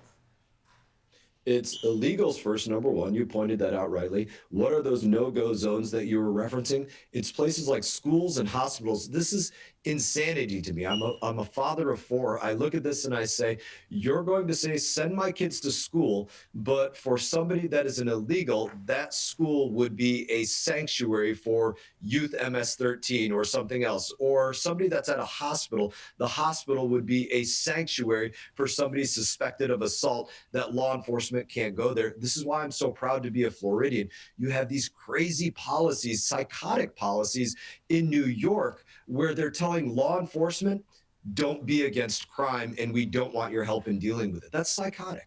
Yeah, and our audience saw you salute, of course, your military background. 20% of the U.S. Protection in this country, police forces, is former military like yourself. So this puts a lot of pressure on them as they won't be able to do their jobs. I want to get to this. An emotional hearing yesterday. Families of victims killed by illegal immigrants testifying about the human toll of Democrats' sanctuary policies. Let's watch.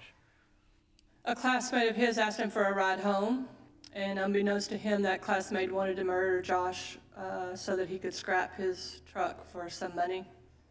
This creates a hole in a family like you can never imagine. It will never be repaired here. Our lives will be different. It's like a bomb was dropped in our family. Tell Hallie's brother that he's now an only child. All because an illegal immigrant that was allowed to live in a sanctuary city while breaking our laws repeatedly until she finally murdered someone with her reckless, selfish ways. Well, after all of that, Democrat Hank Johnson went after Republicans for having the hearing at all. Republican Brandon Gill had some words following that. Watch. We have had mass murder after mass murder in this country perpetrated by all kinds of people. But I just want to talk about those that have been perpetrated by white males. I'm not minimizing the tragedy that is before us today with you three women, but the other tragedies at the hands of non-immigrants, just as important. That was one of the most disgusting testimonies I have ever heard. To have Hank come in here and lecture angel families about how they shouldn't be here, how we shouldn't be holding this hearing. What the hell is wrong with you guys? Well, it's a great question. Did you hear Hank Johnson call the grieving moms, you three women? Wow. You know, you look at this, I don't know every illegal that was that's killed somebody or every family that suffers. That's you know, one of these angel families. But I know one story that I read about that was Richard Williams, Vietnam, Air Force veteran, standing along train tracks and pushed onto the tracks and killed. It's just another one of those stories of what? A preventable death that leaves grieving families behind. Nobody cares about whether they're black, white, brown, or any other color. We know that it's preventable if they're in the United States of America illegally. We have a commitment to stop that. And you have people like Governor Hochul saying, no, we're not going to be against that crime because it's an illegal person, and we put politics first. Well, and you saw Hank Johnson there too. I mean, he did make it about race. He didn't make it about whether or not you're a U.S. citizen here illegally in this country. He decided to say, white men do this. Why even go there? Your last quick thought. I think I'll go bring it back to Governor Hochul real quick. You see in what she labels these illegals in New York, she calls them New Yorkers. She calls them New Yorkers to try and convolute the issue as though she's trying to help New Yorkers, trying to help Americans. No, she's trying to help everybody but the taxpayers of New York and the places that these illegals will travel to. Well, and they have such a deficit because of the millions and even billions of dollars that they've spent in recent years on illegal immigrants in this country, in this state of New York, rather, where I said I don't live here, but I work here, that they can't even do the basics. The new mayor says it's going to take them until 2029 to build that free grocery store he promised, the socialist mayor. I mean, it's unbelievable. Congressman Mass, great to see you. Thank you. Be sure. I got something to show you guys. Let me see if I can go back.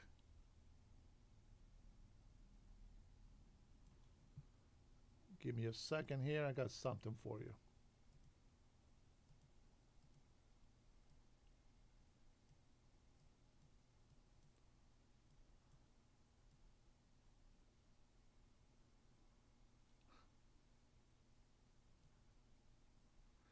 This guy right here.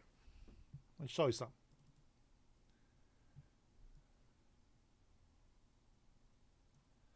This guy right here, for some reason, reminds me of this.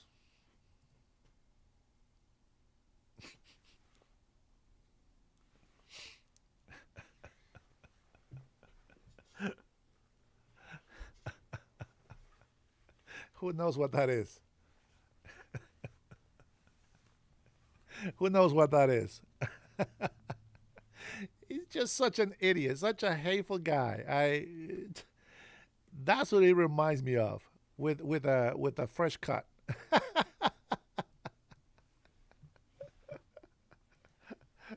It's just a man. You know what I'm saying? You know what I'm saying?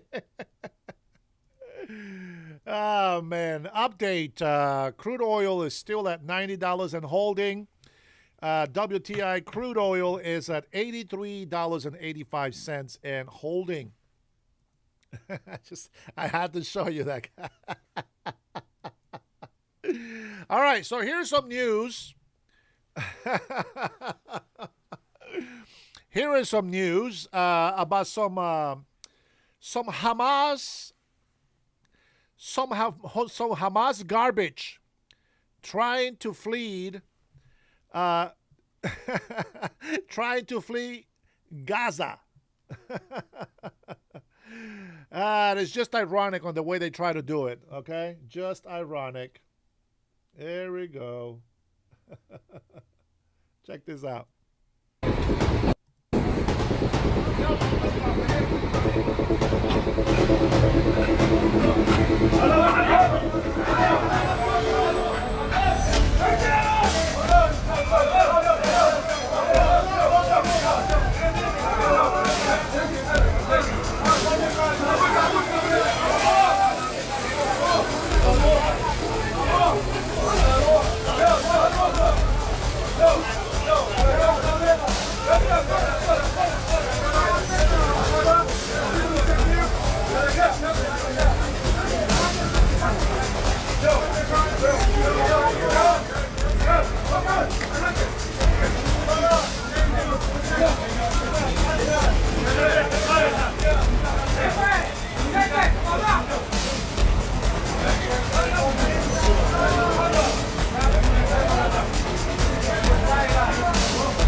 They'll probably add that number and say that it was innocent civilians, of course. And that's just the way that it goes. That's just the way that they lie to us. Let me see if I got any new updates. Let's see. Let me see. This is 4 hours ago. Let's take a look and see what they say. Did they try to shut down the Hormuz yet again? Let's take a look.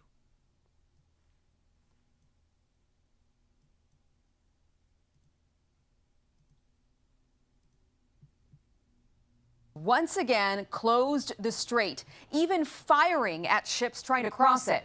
President Trump reacting to that just moments ago. They got a little cute, as they have been doing for 47 years. We're talking to them. They wanted to close up the strait again, you know, as they've been doing for years, and they can't blackmail us. Let's get to Matt Finn. He is live in Dubai with why Iran suddenly changed its mind. Matt?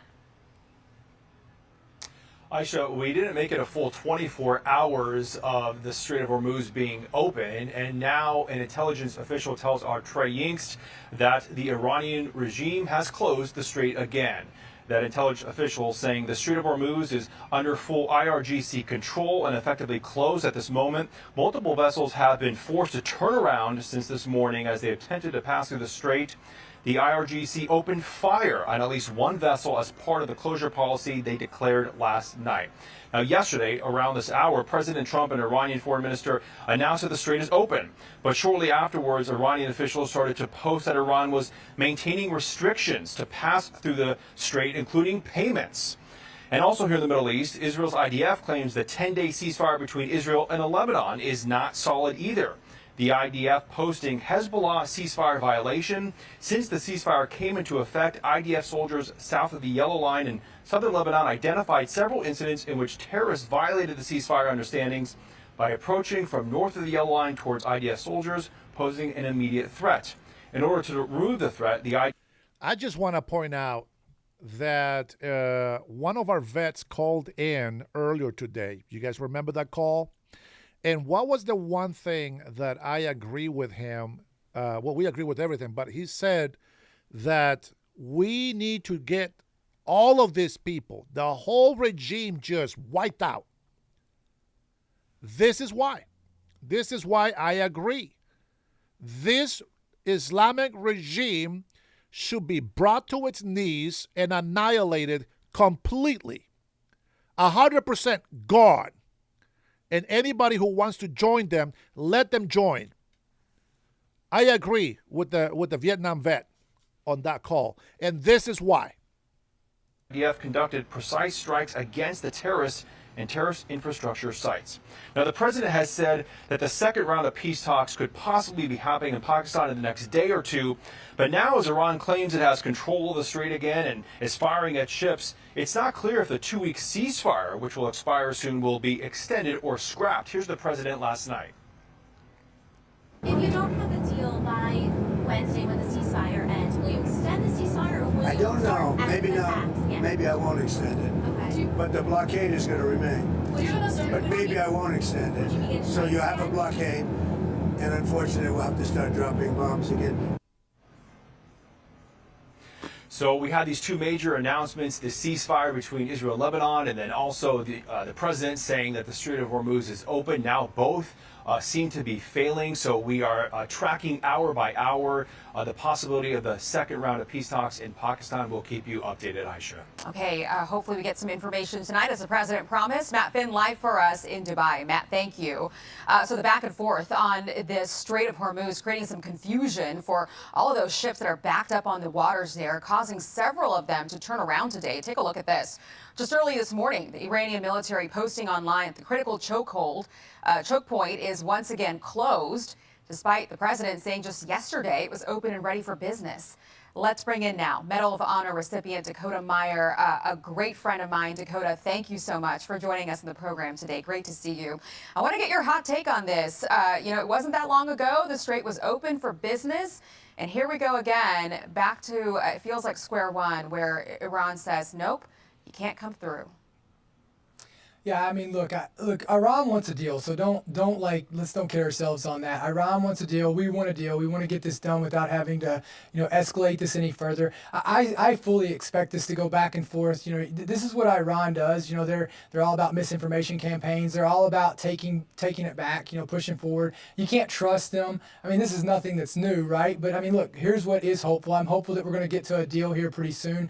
We have a president in place who the world obviously knows is going to, uphold what he says he's going to do, especially when it comes to this aspect of it. He's proven that over and over. So, I mean, look, I think we're in a good spot right now. I think that this is like maybe a minor setback. But what I think the bigger part of this is when we're looking at this peace talk with Lebanon and other places like that, I think that, what's really going to be instrumental in the secondary and tertiary effects of what we've done with Iran is that we have taken away this Hezbollah's top cover from Iran. So like I think there's like other aspects of this where we're really going to start getting some real peace deals, and there's a lot of opportunity for that. What about ground troops? Democrats are out there making some noise saying that they feel like the next step here is that we're going to send ground troops in. But what's your assessment based on just how much damage we've done so far to the Iranian military, the Iranian Navy?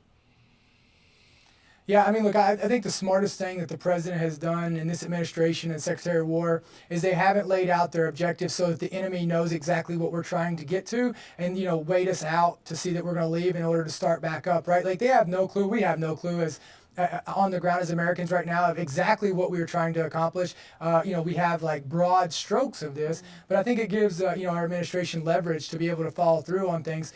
What I hate getting into and I hate seeing is every problem with what the president is doing.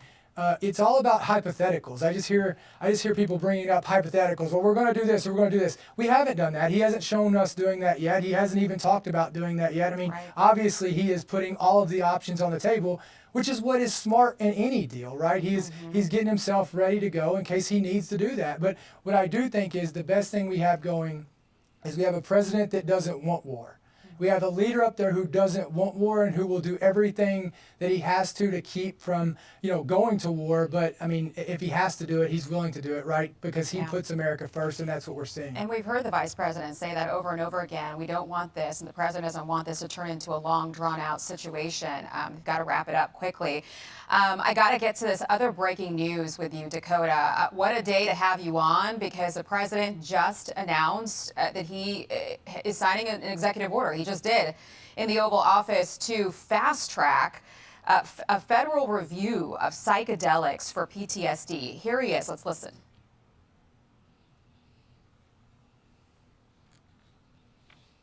It directs the FDA to expedite their review of certain psychedelics already designated as breakthrough therapy drugs. In many cases, these experimental treatments have shown life-changing potential for those suffering from severe mental illness and depression, including our cherished veterans. Our veterans are having a tremendous hard time. Dakota, I remember you had really severe PTSD and you were suffering, and then you went to Mexico and you tried this drug. I believe it's pronounced ibogaine. And this is what the president and his staff were talking about today. Can you just walk us through your experience? Yeah, I mean, honestly, I seen this as I was driving to the studio, and Congressman Luttrell, absolutely saved my life. He's been a big advocate on this. I mean, seeing the guys that are standing, Brian Hubbard in there, seeing the guys who have been the pioneers of trying to get this legislatively to where we don't have to send our men and women who have fought for this country, or really, this is going to be an extension. It's way bigger than just veterans. This is about healing America. It's about healing the world and healing the globe. And I went down there. I was a skeptic of it. I literally remember calling Congressman Luttrell before going down there and saying, this is not going to work. I've tried everything, and really just almost out of options of trying to balance, what I had, was I going to come home and be a victim of my own service because I couldn't find treatment that was going to absolutely help me while trying to be a parent, right? And so I went down there in 2019. And it absolutely changed my life. It absolutely saved my life. If you go look at me before I went down there versus I just re-enlisted back in the military, I'm back serving, I'm back doing what I love. I'm becoming and being every single day. I have the ability to focus on being the best version of myself. This is a drug. This is a medicine. I hate saying the word drug, but this is a medicine that is truly hopeful and giving back people the life that they are looking to have. Can you just explain to people at home, that don't know anything about this, the first time they're hearing about it, what that experience was like when you took it? Because I remember you told Joe Rogan it changed your soul. What did it feel like? Yeah, it's not like a high. It wasn't something, I'd taken plenty of medications before, trying to go through the American protocol, as whatever you could call it, of trying to heal mental health. But it wasn't like a numbing. The best way for me to describe it, it was like an internal counseling session for you to be able to process, face, and file, what you had gone through and make sense of it in order for you to have the ability to move forward, right? For me, it was, I did Ibogaine and then I did 5-MeO-DMT behind it, and it wasn't easy, and but it was me being able to face it wasn't like the symptoms, it was more of me being able to go in deep, get past my consciousness, and see what subconsciously was in me that was causing me to have this. I had severe anxiety. Anxiety was the symptom that I had the worst. I mean, to the point where I was sleeping in my car multiple nights a week. My daughters never even seen me sleep. I would never sleep around them because I never wanted them to see that side of me until after 2019. And so, it was hard, but it was like I went down for a weekend in 2019, and after that I came back, and I literally, when I say I haven't had an ounce of anxiety since, I haven't. Wow. That's a testament. I mean, that's a testimony right there. It feels like a very exciting time. I know there's people out there that are either suffering themselves or know someone who is. So maybe we're on the brink of something. If we can make this available for people here in the United States, they don't have to go to Mexico for it. And it's hard to understand. I don't want to interrupt you, but it's hard to understand. It was hard for me, especially growing up in a time where everything was bad, right? Like anything was bad. Yeah. And but what I want to say is what are we not willing to do in order to heal people? Yeah, what a great statement there. I mean, I remember those days. I mean, the egg cracking, commercial. This is your brain on drugs. So I'm glad we're having the conversation in a serious way, because there's a lot of people who could benefit from this. Dakota, great to have you. You are such a gift to all. Thank you very much. Now, Rachel, since you are new, I think you might be new here, might be here a few times. If you don't know why we are having this dilemma in Iran, I don't think that you have been paying attention to what's been going on throughout history. We have a big problem with the Islamic regime in Iran. It's been going on for 47 years, regardless of the excuse or the reason of why they are who they are, killing 45,000 people and showing their true colors right now by attacking their enemy, their friends, by destroying ships, killing innocent lives. See, they don't attack us, the United States. They attack defenseless people. They put innocent people's lives in front of targets because they're cowards. This is how the Islamic regime works. And if you don't know why it's important for us to take care of this matter right now, I don't know what to tell you. But you got to pay attention, okay? You got to do a little bit of research. You'll get there to your own conclusion. You will get there, but you got to do the research. Don't just listen to what the leftist media tells you and what the socialist Democrat tells you, because they are full of lies. You got to be able to discern for yourself. You have to understand, a lot of these people, they're not stupid. They're not stupid. They're smart enough to be able to be chosen, to be paid, to convince other people. And they will give you some truth so that they can convince you.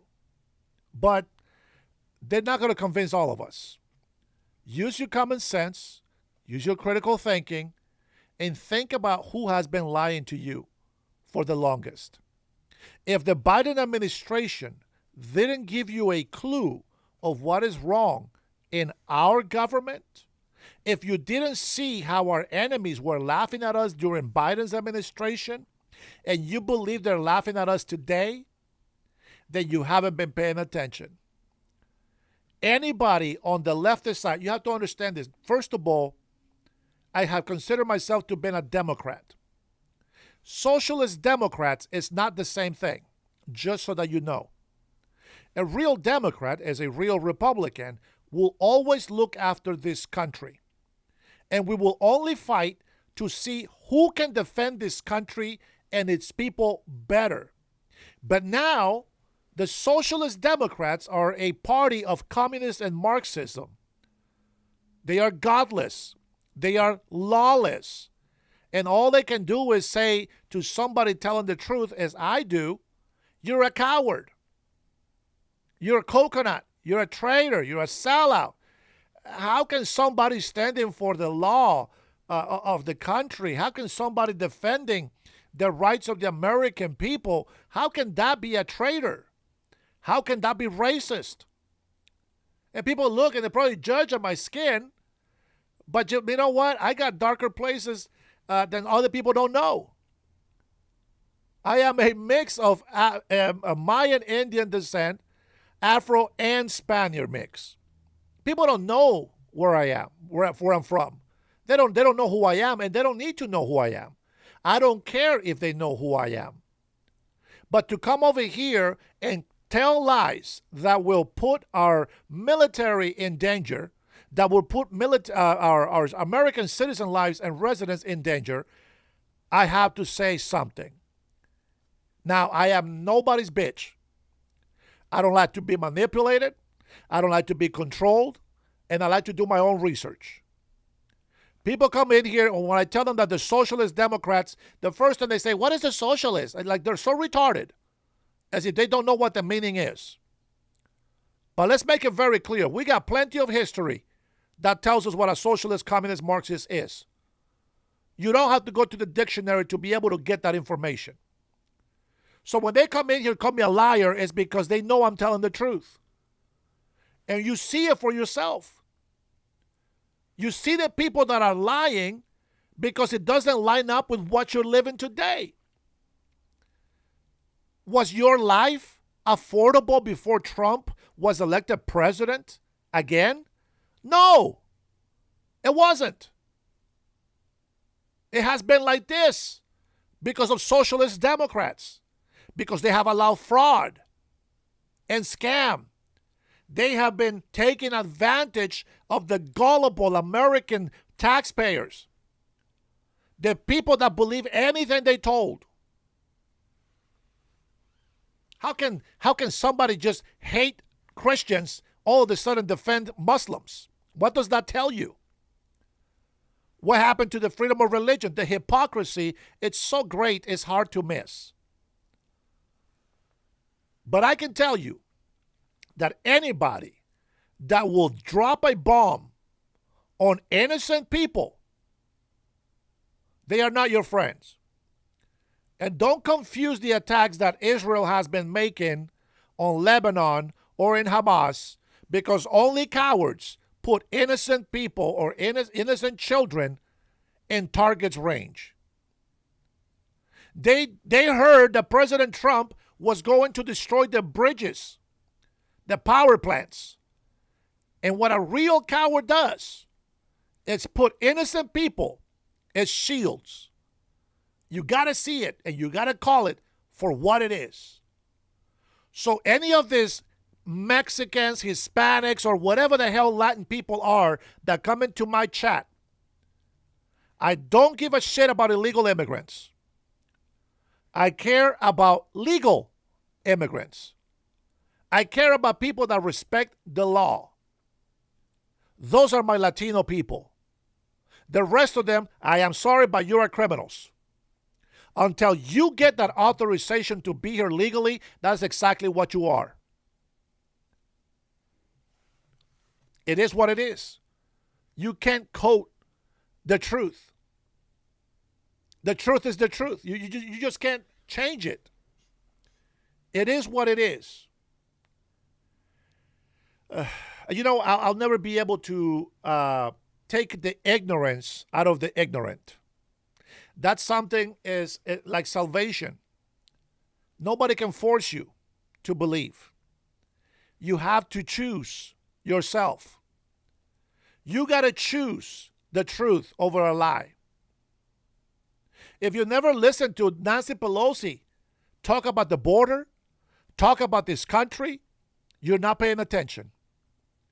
If you never listen to Nancy Pelosi talking about the smear of making lies about your political opponents, you haven't been paying attention. Leaking information to the media so they can corroborate the lie, you haven't been paying attention. You have to pay attention. Irish Paul, I don't believe you're Irish. You're an idiot if you're against me. Real Irish people have common sense, and they support me. So your lying ass is probably the little bit of leftover poop from the poop of the Irish. That's who you are. Let's take a listen to see what's going on here with Ilhan Omar and Nancy Pelosi as we're speaking of that. So I have a question for you. Have you ever accidentally thought that you were a multimillionaire? Well, Ilhan Omar says she is not a multimillionaire. And look at this headline from the Wall Street Journal. She thought she was, though. Omar was standing down. Look at this headline. Ilhan Omar says she isn't a multimillionaire, blames accounting error. Okay, so an accounting error led her to believe she was very wealthy. Well, Omar was staring down a potential investigation after disclosing that she and her husband's assets were valued between $6 million and $30 million on a financial disclosure form. Now listen to this.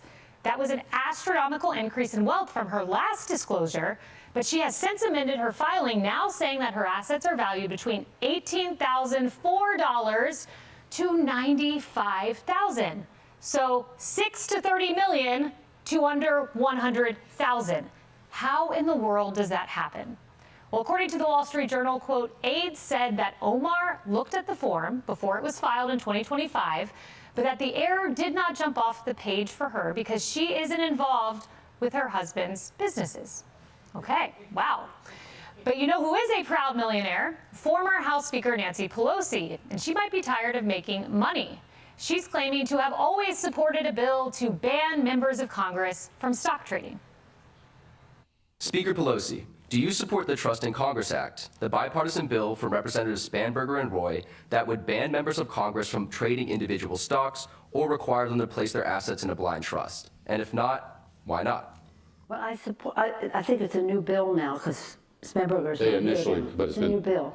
But we on the Democratic side have supported the bill that you described, plus it should include the executive branch. And that's one of the discussions that they're having now, because the executive branch is making out like a bandit. I originally was reluctant on it because I didn't think our members were breaking the law. But if the public felt that way and the Congress wanted, I was all for the bill. But there was not a majority to pass it, and that's why it was not brought up. And I'm not going to name names of people who opposed it. Interesting. Well, if she's always been in full support of a ban, why did she react this way when Jake Tapper asked her a simple question about it?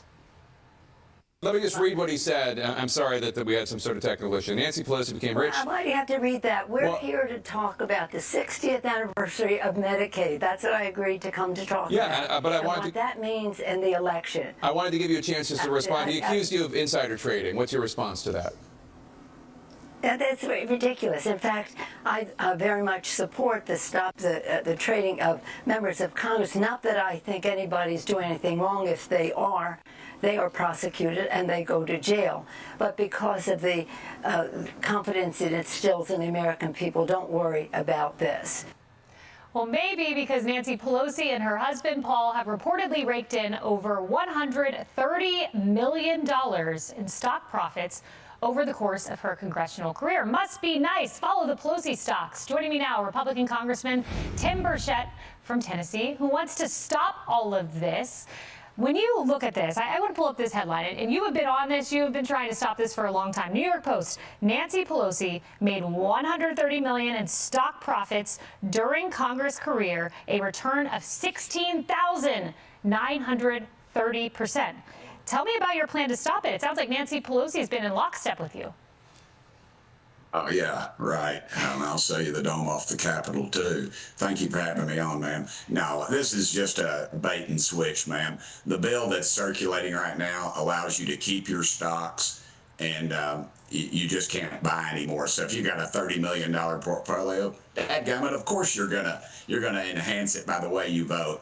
These are just profiteers, and that's all it is, pure and simple. It's both sides of the aisle. When we gave our missile defense system to Ukraine, and then they had to issue a multi-billion-dollar no-bid contract. Who do you think owns stock in that missile defense company? I'll give you a guess. Members of Congress, both sides of the aisle. And I believe some of them possibly made some purchases very, very shortly before Joe Biden made that, or whoever, or Obama, I guess, made the decision for him. I don't know. But listen, Congress is crooked as a dog's leg. Nobody's making 16,000% return. Dadgummit, if I did that, she ought to be up at Wall Street advising investors up there, and not in Congress. This is a joke. America knows it. The only reason they're endorsing this plan because they know it won't go anywhere in the do-nothing Senate. And if it does, they'll pass something different. And then guess what? They'll all laugh about it. They'll laugh at us and be toasting themselves up at Kennebunkport with probably the wine that we paid for. Wow, Congress is as crooked as a dog's leg. That certainly is a quote, Congressman Burchett. I want to put up another one of your quotes. You said this: there's not too many times you see Tim Burchett and Democrat New York Congresswoman Alexandria Ocasio-Cortez agree on anything. But dadgum, this is one of those cases. So AOC wants to do this with you. How many Democrats want to ban these stock trades? There's quite a few, actually. It's and they're sick of it too. But there's strength in numbers, and that tells you, I think, a little bit that maybe Speaker Pelosi's power is waning, because back in the day they would have never done that. Their office would have become a bathroom stall down in the basement of Longworth or something, and this would have never occurred. But I think you're seeing it now. There's a big change with them on this issue, and they see it. And partly probably due to the fact they hate capitalism, which I don't. I just hate crooked people. I don't really hate them. I just have a lot of distaste for them. And the American public's tired of this stuff, ma'am. Yep. We got to fix this. And the bill that's circulating won't. My bill is simple. It just says you cannot buy and trade stocks. You have to get a mutual fund. That's what my buddy Tommy Saller is, my stockbroker, and he managed my $12,000 portfolio very well. And my other buddy Andy Venable does it too. And I of course, I've since cashed it out because I had to send my daughter to school for a year. But anyway, I just think that's what they need to do. Own a mutual fund, get out of the stock market. Seems fair. Congressman, I do want to ask you, too, about Ilhan Omar. This was Wall Street Journal reporting, so I mean, it's rock solid here. How do you go from multi-million-dollar net worth assets to all of a sudden it's less than $100,000? Does that pass the smell test? I mean, you fill out these financial disclosures. Are they that confusing? I get another dadgum account if I was her. That's the most ridiculous thing I've ever heard. Nobody's buying that stuff. Congressional ethics, I think, is like military intelligence, ma'am. I just don't think it exists. I don't know what it is when these folks get up here, but dadgummit. To me, it's just night and day, and America gets it, and we'll pass something tough again, and the Senate will pass something different, and nothing will occur. Man, it's very frustrating. And the whole excuse about, I don't know about my husband's businesses. Well, I can tell you this, if my husband was running multi-million-dollar businesses, me as a spouse, I would know about it. All right. Congressman Tim Burchett, thanks for saying it straight. And it's very simple, isn't it? But you see how that works. When Democrats lie, all the leftists want to defend them. What I don't understand is the hypocrisy, right? If you're gonna attack Trump, okay, on everything, well, I want you to attack everybody, politicians in general. I have to keep defending Trump because that's all you do is attack Trump. See, I can't stand hypocrisy. That's why I defend Trump all the time. Hey, Bernie, how are you, brother? I have to defend Trump because you guys don't see the hypocrisy on you guys coming on to my channel specifically and hating on Trump when you and your party your corrupted Socialist Democrat Party, and even those of you rhinos out there who are also in favor of socialism. You guys are the problem. You guys are the hypocrites. You see corruption in Congress and say nothing. You come over here, we're not even talking about Trump on any aspect. How many of you came in here and said, damn, Eric Swalwell, I can't believe that guy? How many of you have come and say, hey, I condemn Nancy Pelosi for that? You don't. So don't tell me that you're a Republican because that makes you a flake. You're a rhino. You're a flake. You're not real. You're a hypocrite. Argue with me with something solid, not just hate for the man. We're over here trying to figure out, well, I already know, but we're trying to figure out why this war is going on, and then you come in, President Trump is a pedophile. What the hell is that? We're not talking about that. Stay on subject at least so I can take you serious. It doesn't matter how much I show you. It doesn't matter how much I prove to you. You're just never going to listen. You have already made up your mind, so there's no way to teach you anything. If you believe what you believe, then there's no point on you learning anything.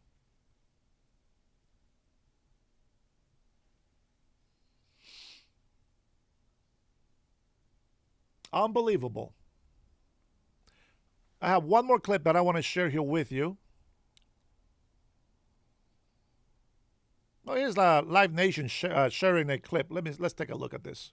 Let's see what this is. This is all about trying to hurt President Trump's Catholic vote during the midterms and Republicans during the midterms.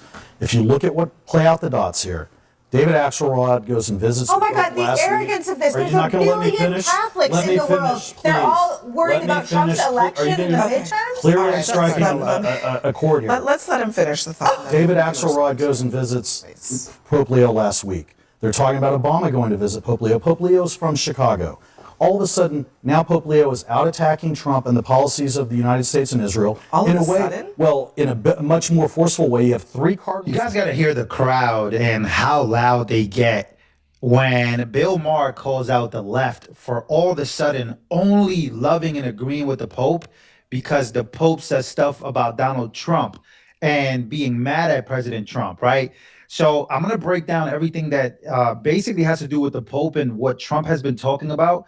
And another thing about this is the way he says MSNBC's all of a sudden loving. 2 weeks ago it was all in the headlines. You know why? Exorcisms. Yeah, this big thing about we got to exorcise. The demons are all around, the devil. That's who the fucking Pope is, okay? A guy who does exorcism, doesn't believe in gay marriage, no women priests. But now, because he's feuding with Trump, MSNBC loves this guy. He got a big speech on the floor from Chuck Schumer. Eric Swalwell sent him a dick pic.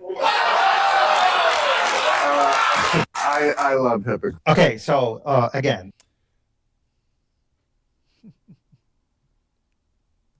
You see the hypocrisy? Even Bill Maher is actually calling on this hypocrisy. And the libtards, they just buy it. They just don't want to listen. It doesn't matter what we say. You know, how many times has, like, the angry vet for democracy is on the landscape mode, just for you guys to know. We have let out everybody out in the open just to see if they have changed their minds. They haven't. So as soon as they come out, they just go right back to jail. But, you know, the bottom line is that it doesn't matter what facts we show people.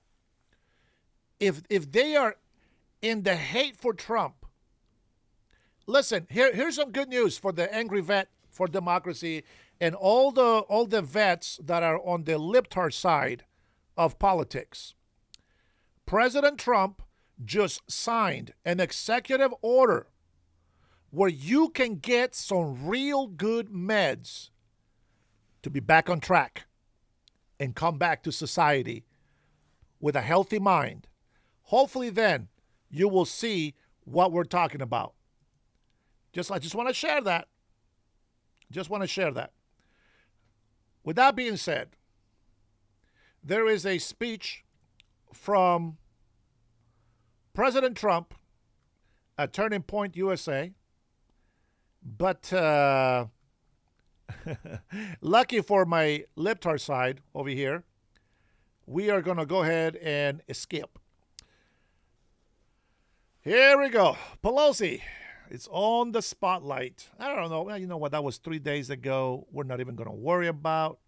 What is this? Influencer found hanging after she argued with her fiance. What? I don't know. What?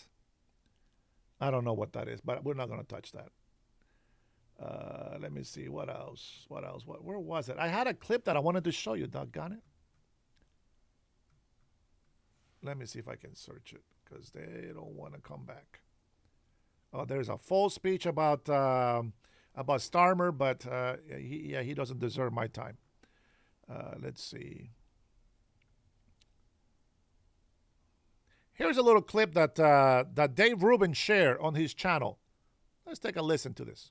When you say Hamas is 1,000 times better, do you actually mean that? Or is that a rhetorical move or like a solidarity signal? You gave me a perfect segue to the next thing that I wanted to hit on, which is that this guy, Hassan Piker, who, believe it or not, I worked with at the Young Turks many lifetimes ago. He is one of the worst human beings I've ever come across.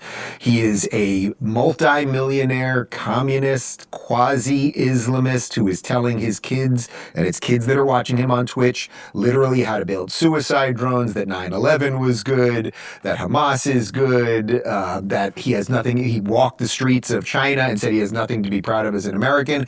He went on one of these Obama bro podcasts, and here he is saying that Hamas is better than Israel. And actually, he would vote for Hamas. When you say Hamas is 1,000 times better, do you actually mean that? Or is that a rhetorical move or like a solidarity signal? Like what? I mean, it's all of the above. I do mean it. I think it's a rhetorical move because it frustrates a lot of people. I've also said I'm a harm reduction voter, I'm a lesser evil voter, and therefore I would vote for Hamas over Israel every single time. Katie, I mean, what? So let's say that he is a lesser evil. Tell me this. What lesser evil would put innocent children and women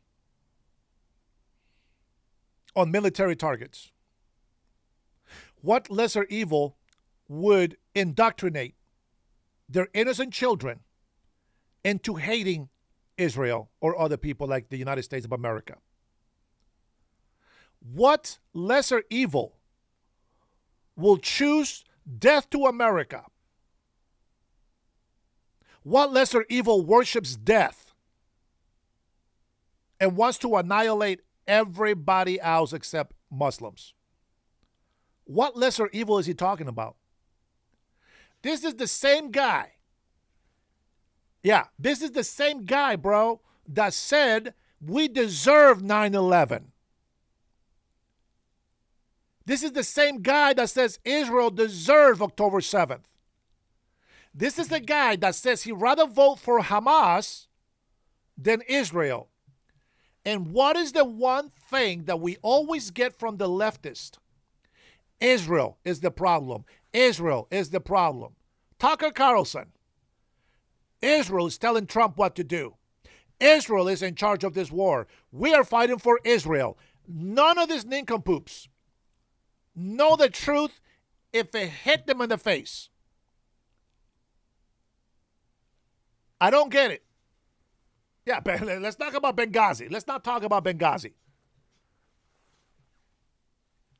That is who the people on the left is supporting. And I'm going to say this. Even if you hate President Trump, there is no way that you're that stupid to vote for Democrats in the midterms.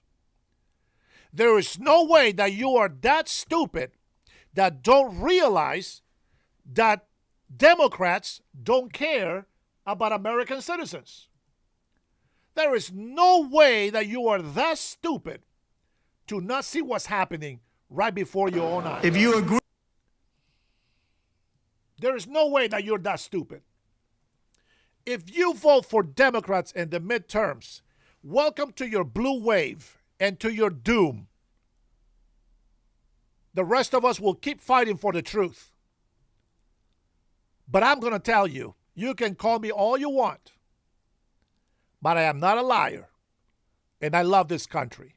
And again, you may hate President Trump, but do not be a stupid ass to go and vote for a criminal organization who are Marxist, communist, socialist, who have paid protesters to promote socialism, to promote Marxism, to promote communism. You can search it. These are known organizations. They have over $3 billion investing on paid protesters. And the trolls that come in here, they think I'm making a lot of money because I defend President Trump. I wish I was. As a matter of fact, if I was making money, if they were paying me to make this, man, this show will be probably even better. This show will be even better. I will go all out, man. I'll be grabbing my salary. I'll be buying new software. I'll be buying this. I'll be buying that. I will give you a better show. But this is all mine. This is my sacrifice. This is my investment. This is my savings. You can't do better than me. Whether you like it or not, I got a talent that I'm using that you don't got. And lucky for me, it's easy to tell the truth because I'm not a liar. That's why I never contradict myself. I am always myself. Let me give you the biggest example. I don't care about foreigners putting shit on my chat. They'll just give my time out. These foreigners don't know shit. I don't care where you stand, but I'm going to show you proof that the hate that these people have for Trump, it's so much bigger that they'd rather throw you in the garbage can. 13 Moorish, you are not shit to the United States of America. You are garbage. You are garbage. You understand? You give our Native Americans a bad name. You are a piece of shit. Simple. I've been listening to the comments that you've been leaving on my videos. Go screw yourself. Not today, devil. Not today. I'm going to show you proof that these people hate Trump more than they love you. Facts. If you agree with this statement, then stand up and show your support. The first duty of the American government is to protect American citizens, not illegal aliens.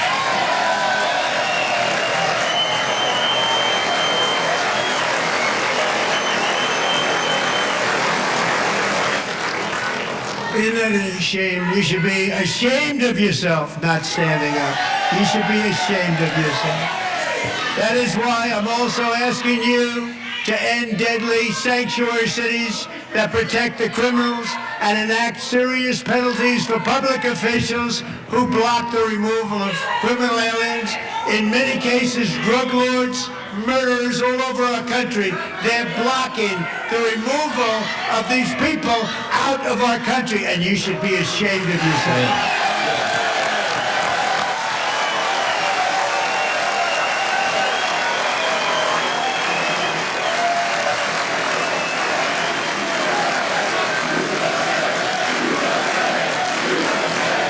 USA, USA, suckers. USA first. Whether you like it or not, it is irrelevant. I'm going to tell you something. I had such a good blast, though. I don't care. I am grateful. Listen, even if I don't make money on this channel, I am very grateful for the opportunity that God allows me to be able to do this every day. I don't care. For as long as God allows me to continue to tell the truth, I am going to continue to tell the truth. There's nothing wrong with buying stuff made in China. There's nothing wrong with buying stuff made in India or Vietnam or any. There's nothing wrong with buying things that are cheap from other countries. But what is wrong is for other countries to take advantage of us as a market.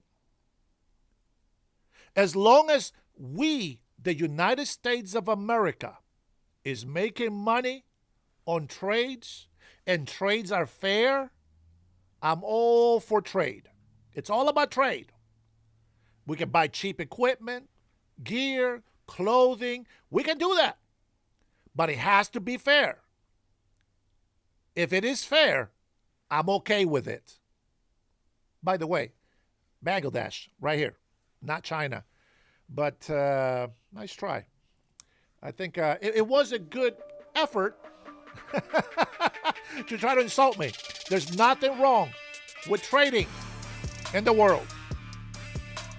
But there is everything wrong with putting Americans last. America first. Illegal immigrants, they don't belong here. Period. I don't give a shit what country you're from.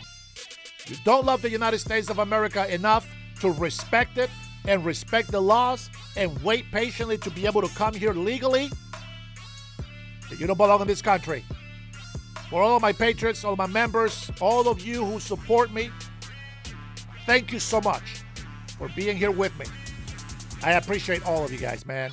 Happy Saturday. Enjoy the rest of your day. Till next time, you all be blessed.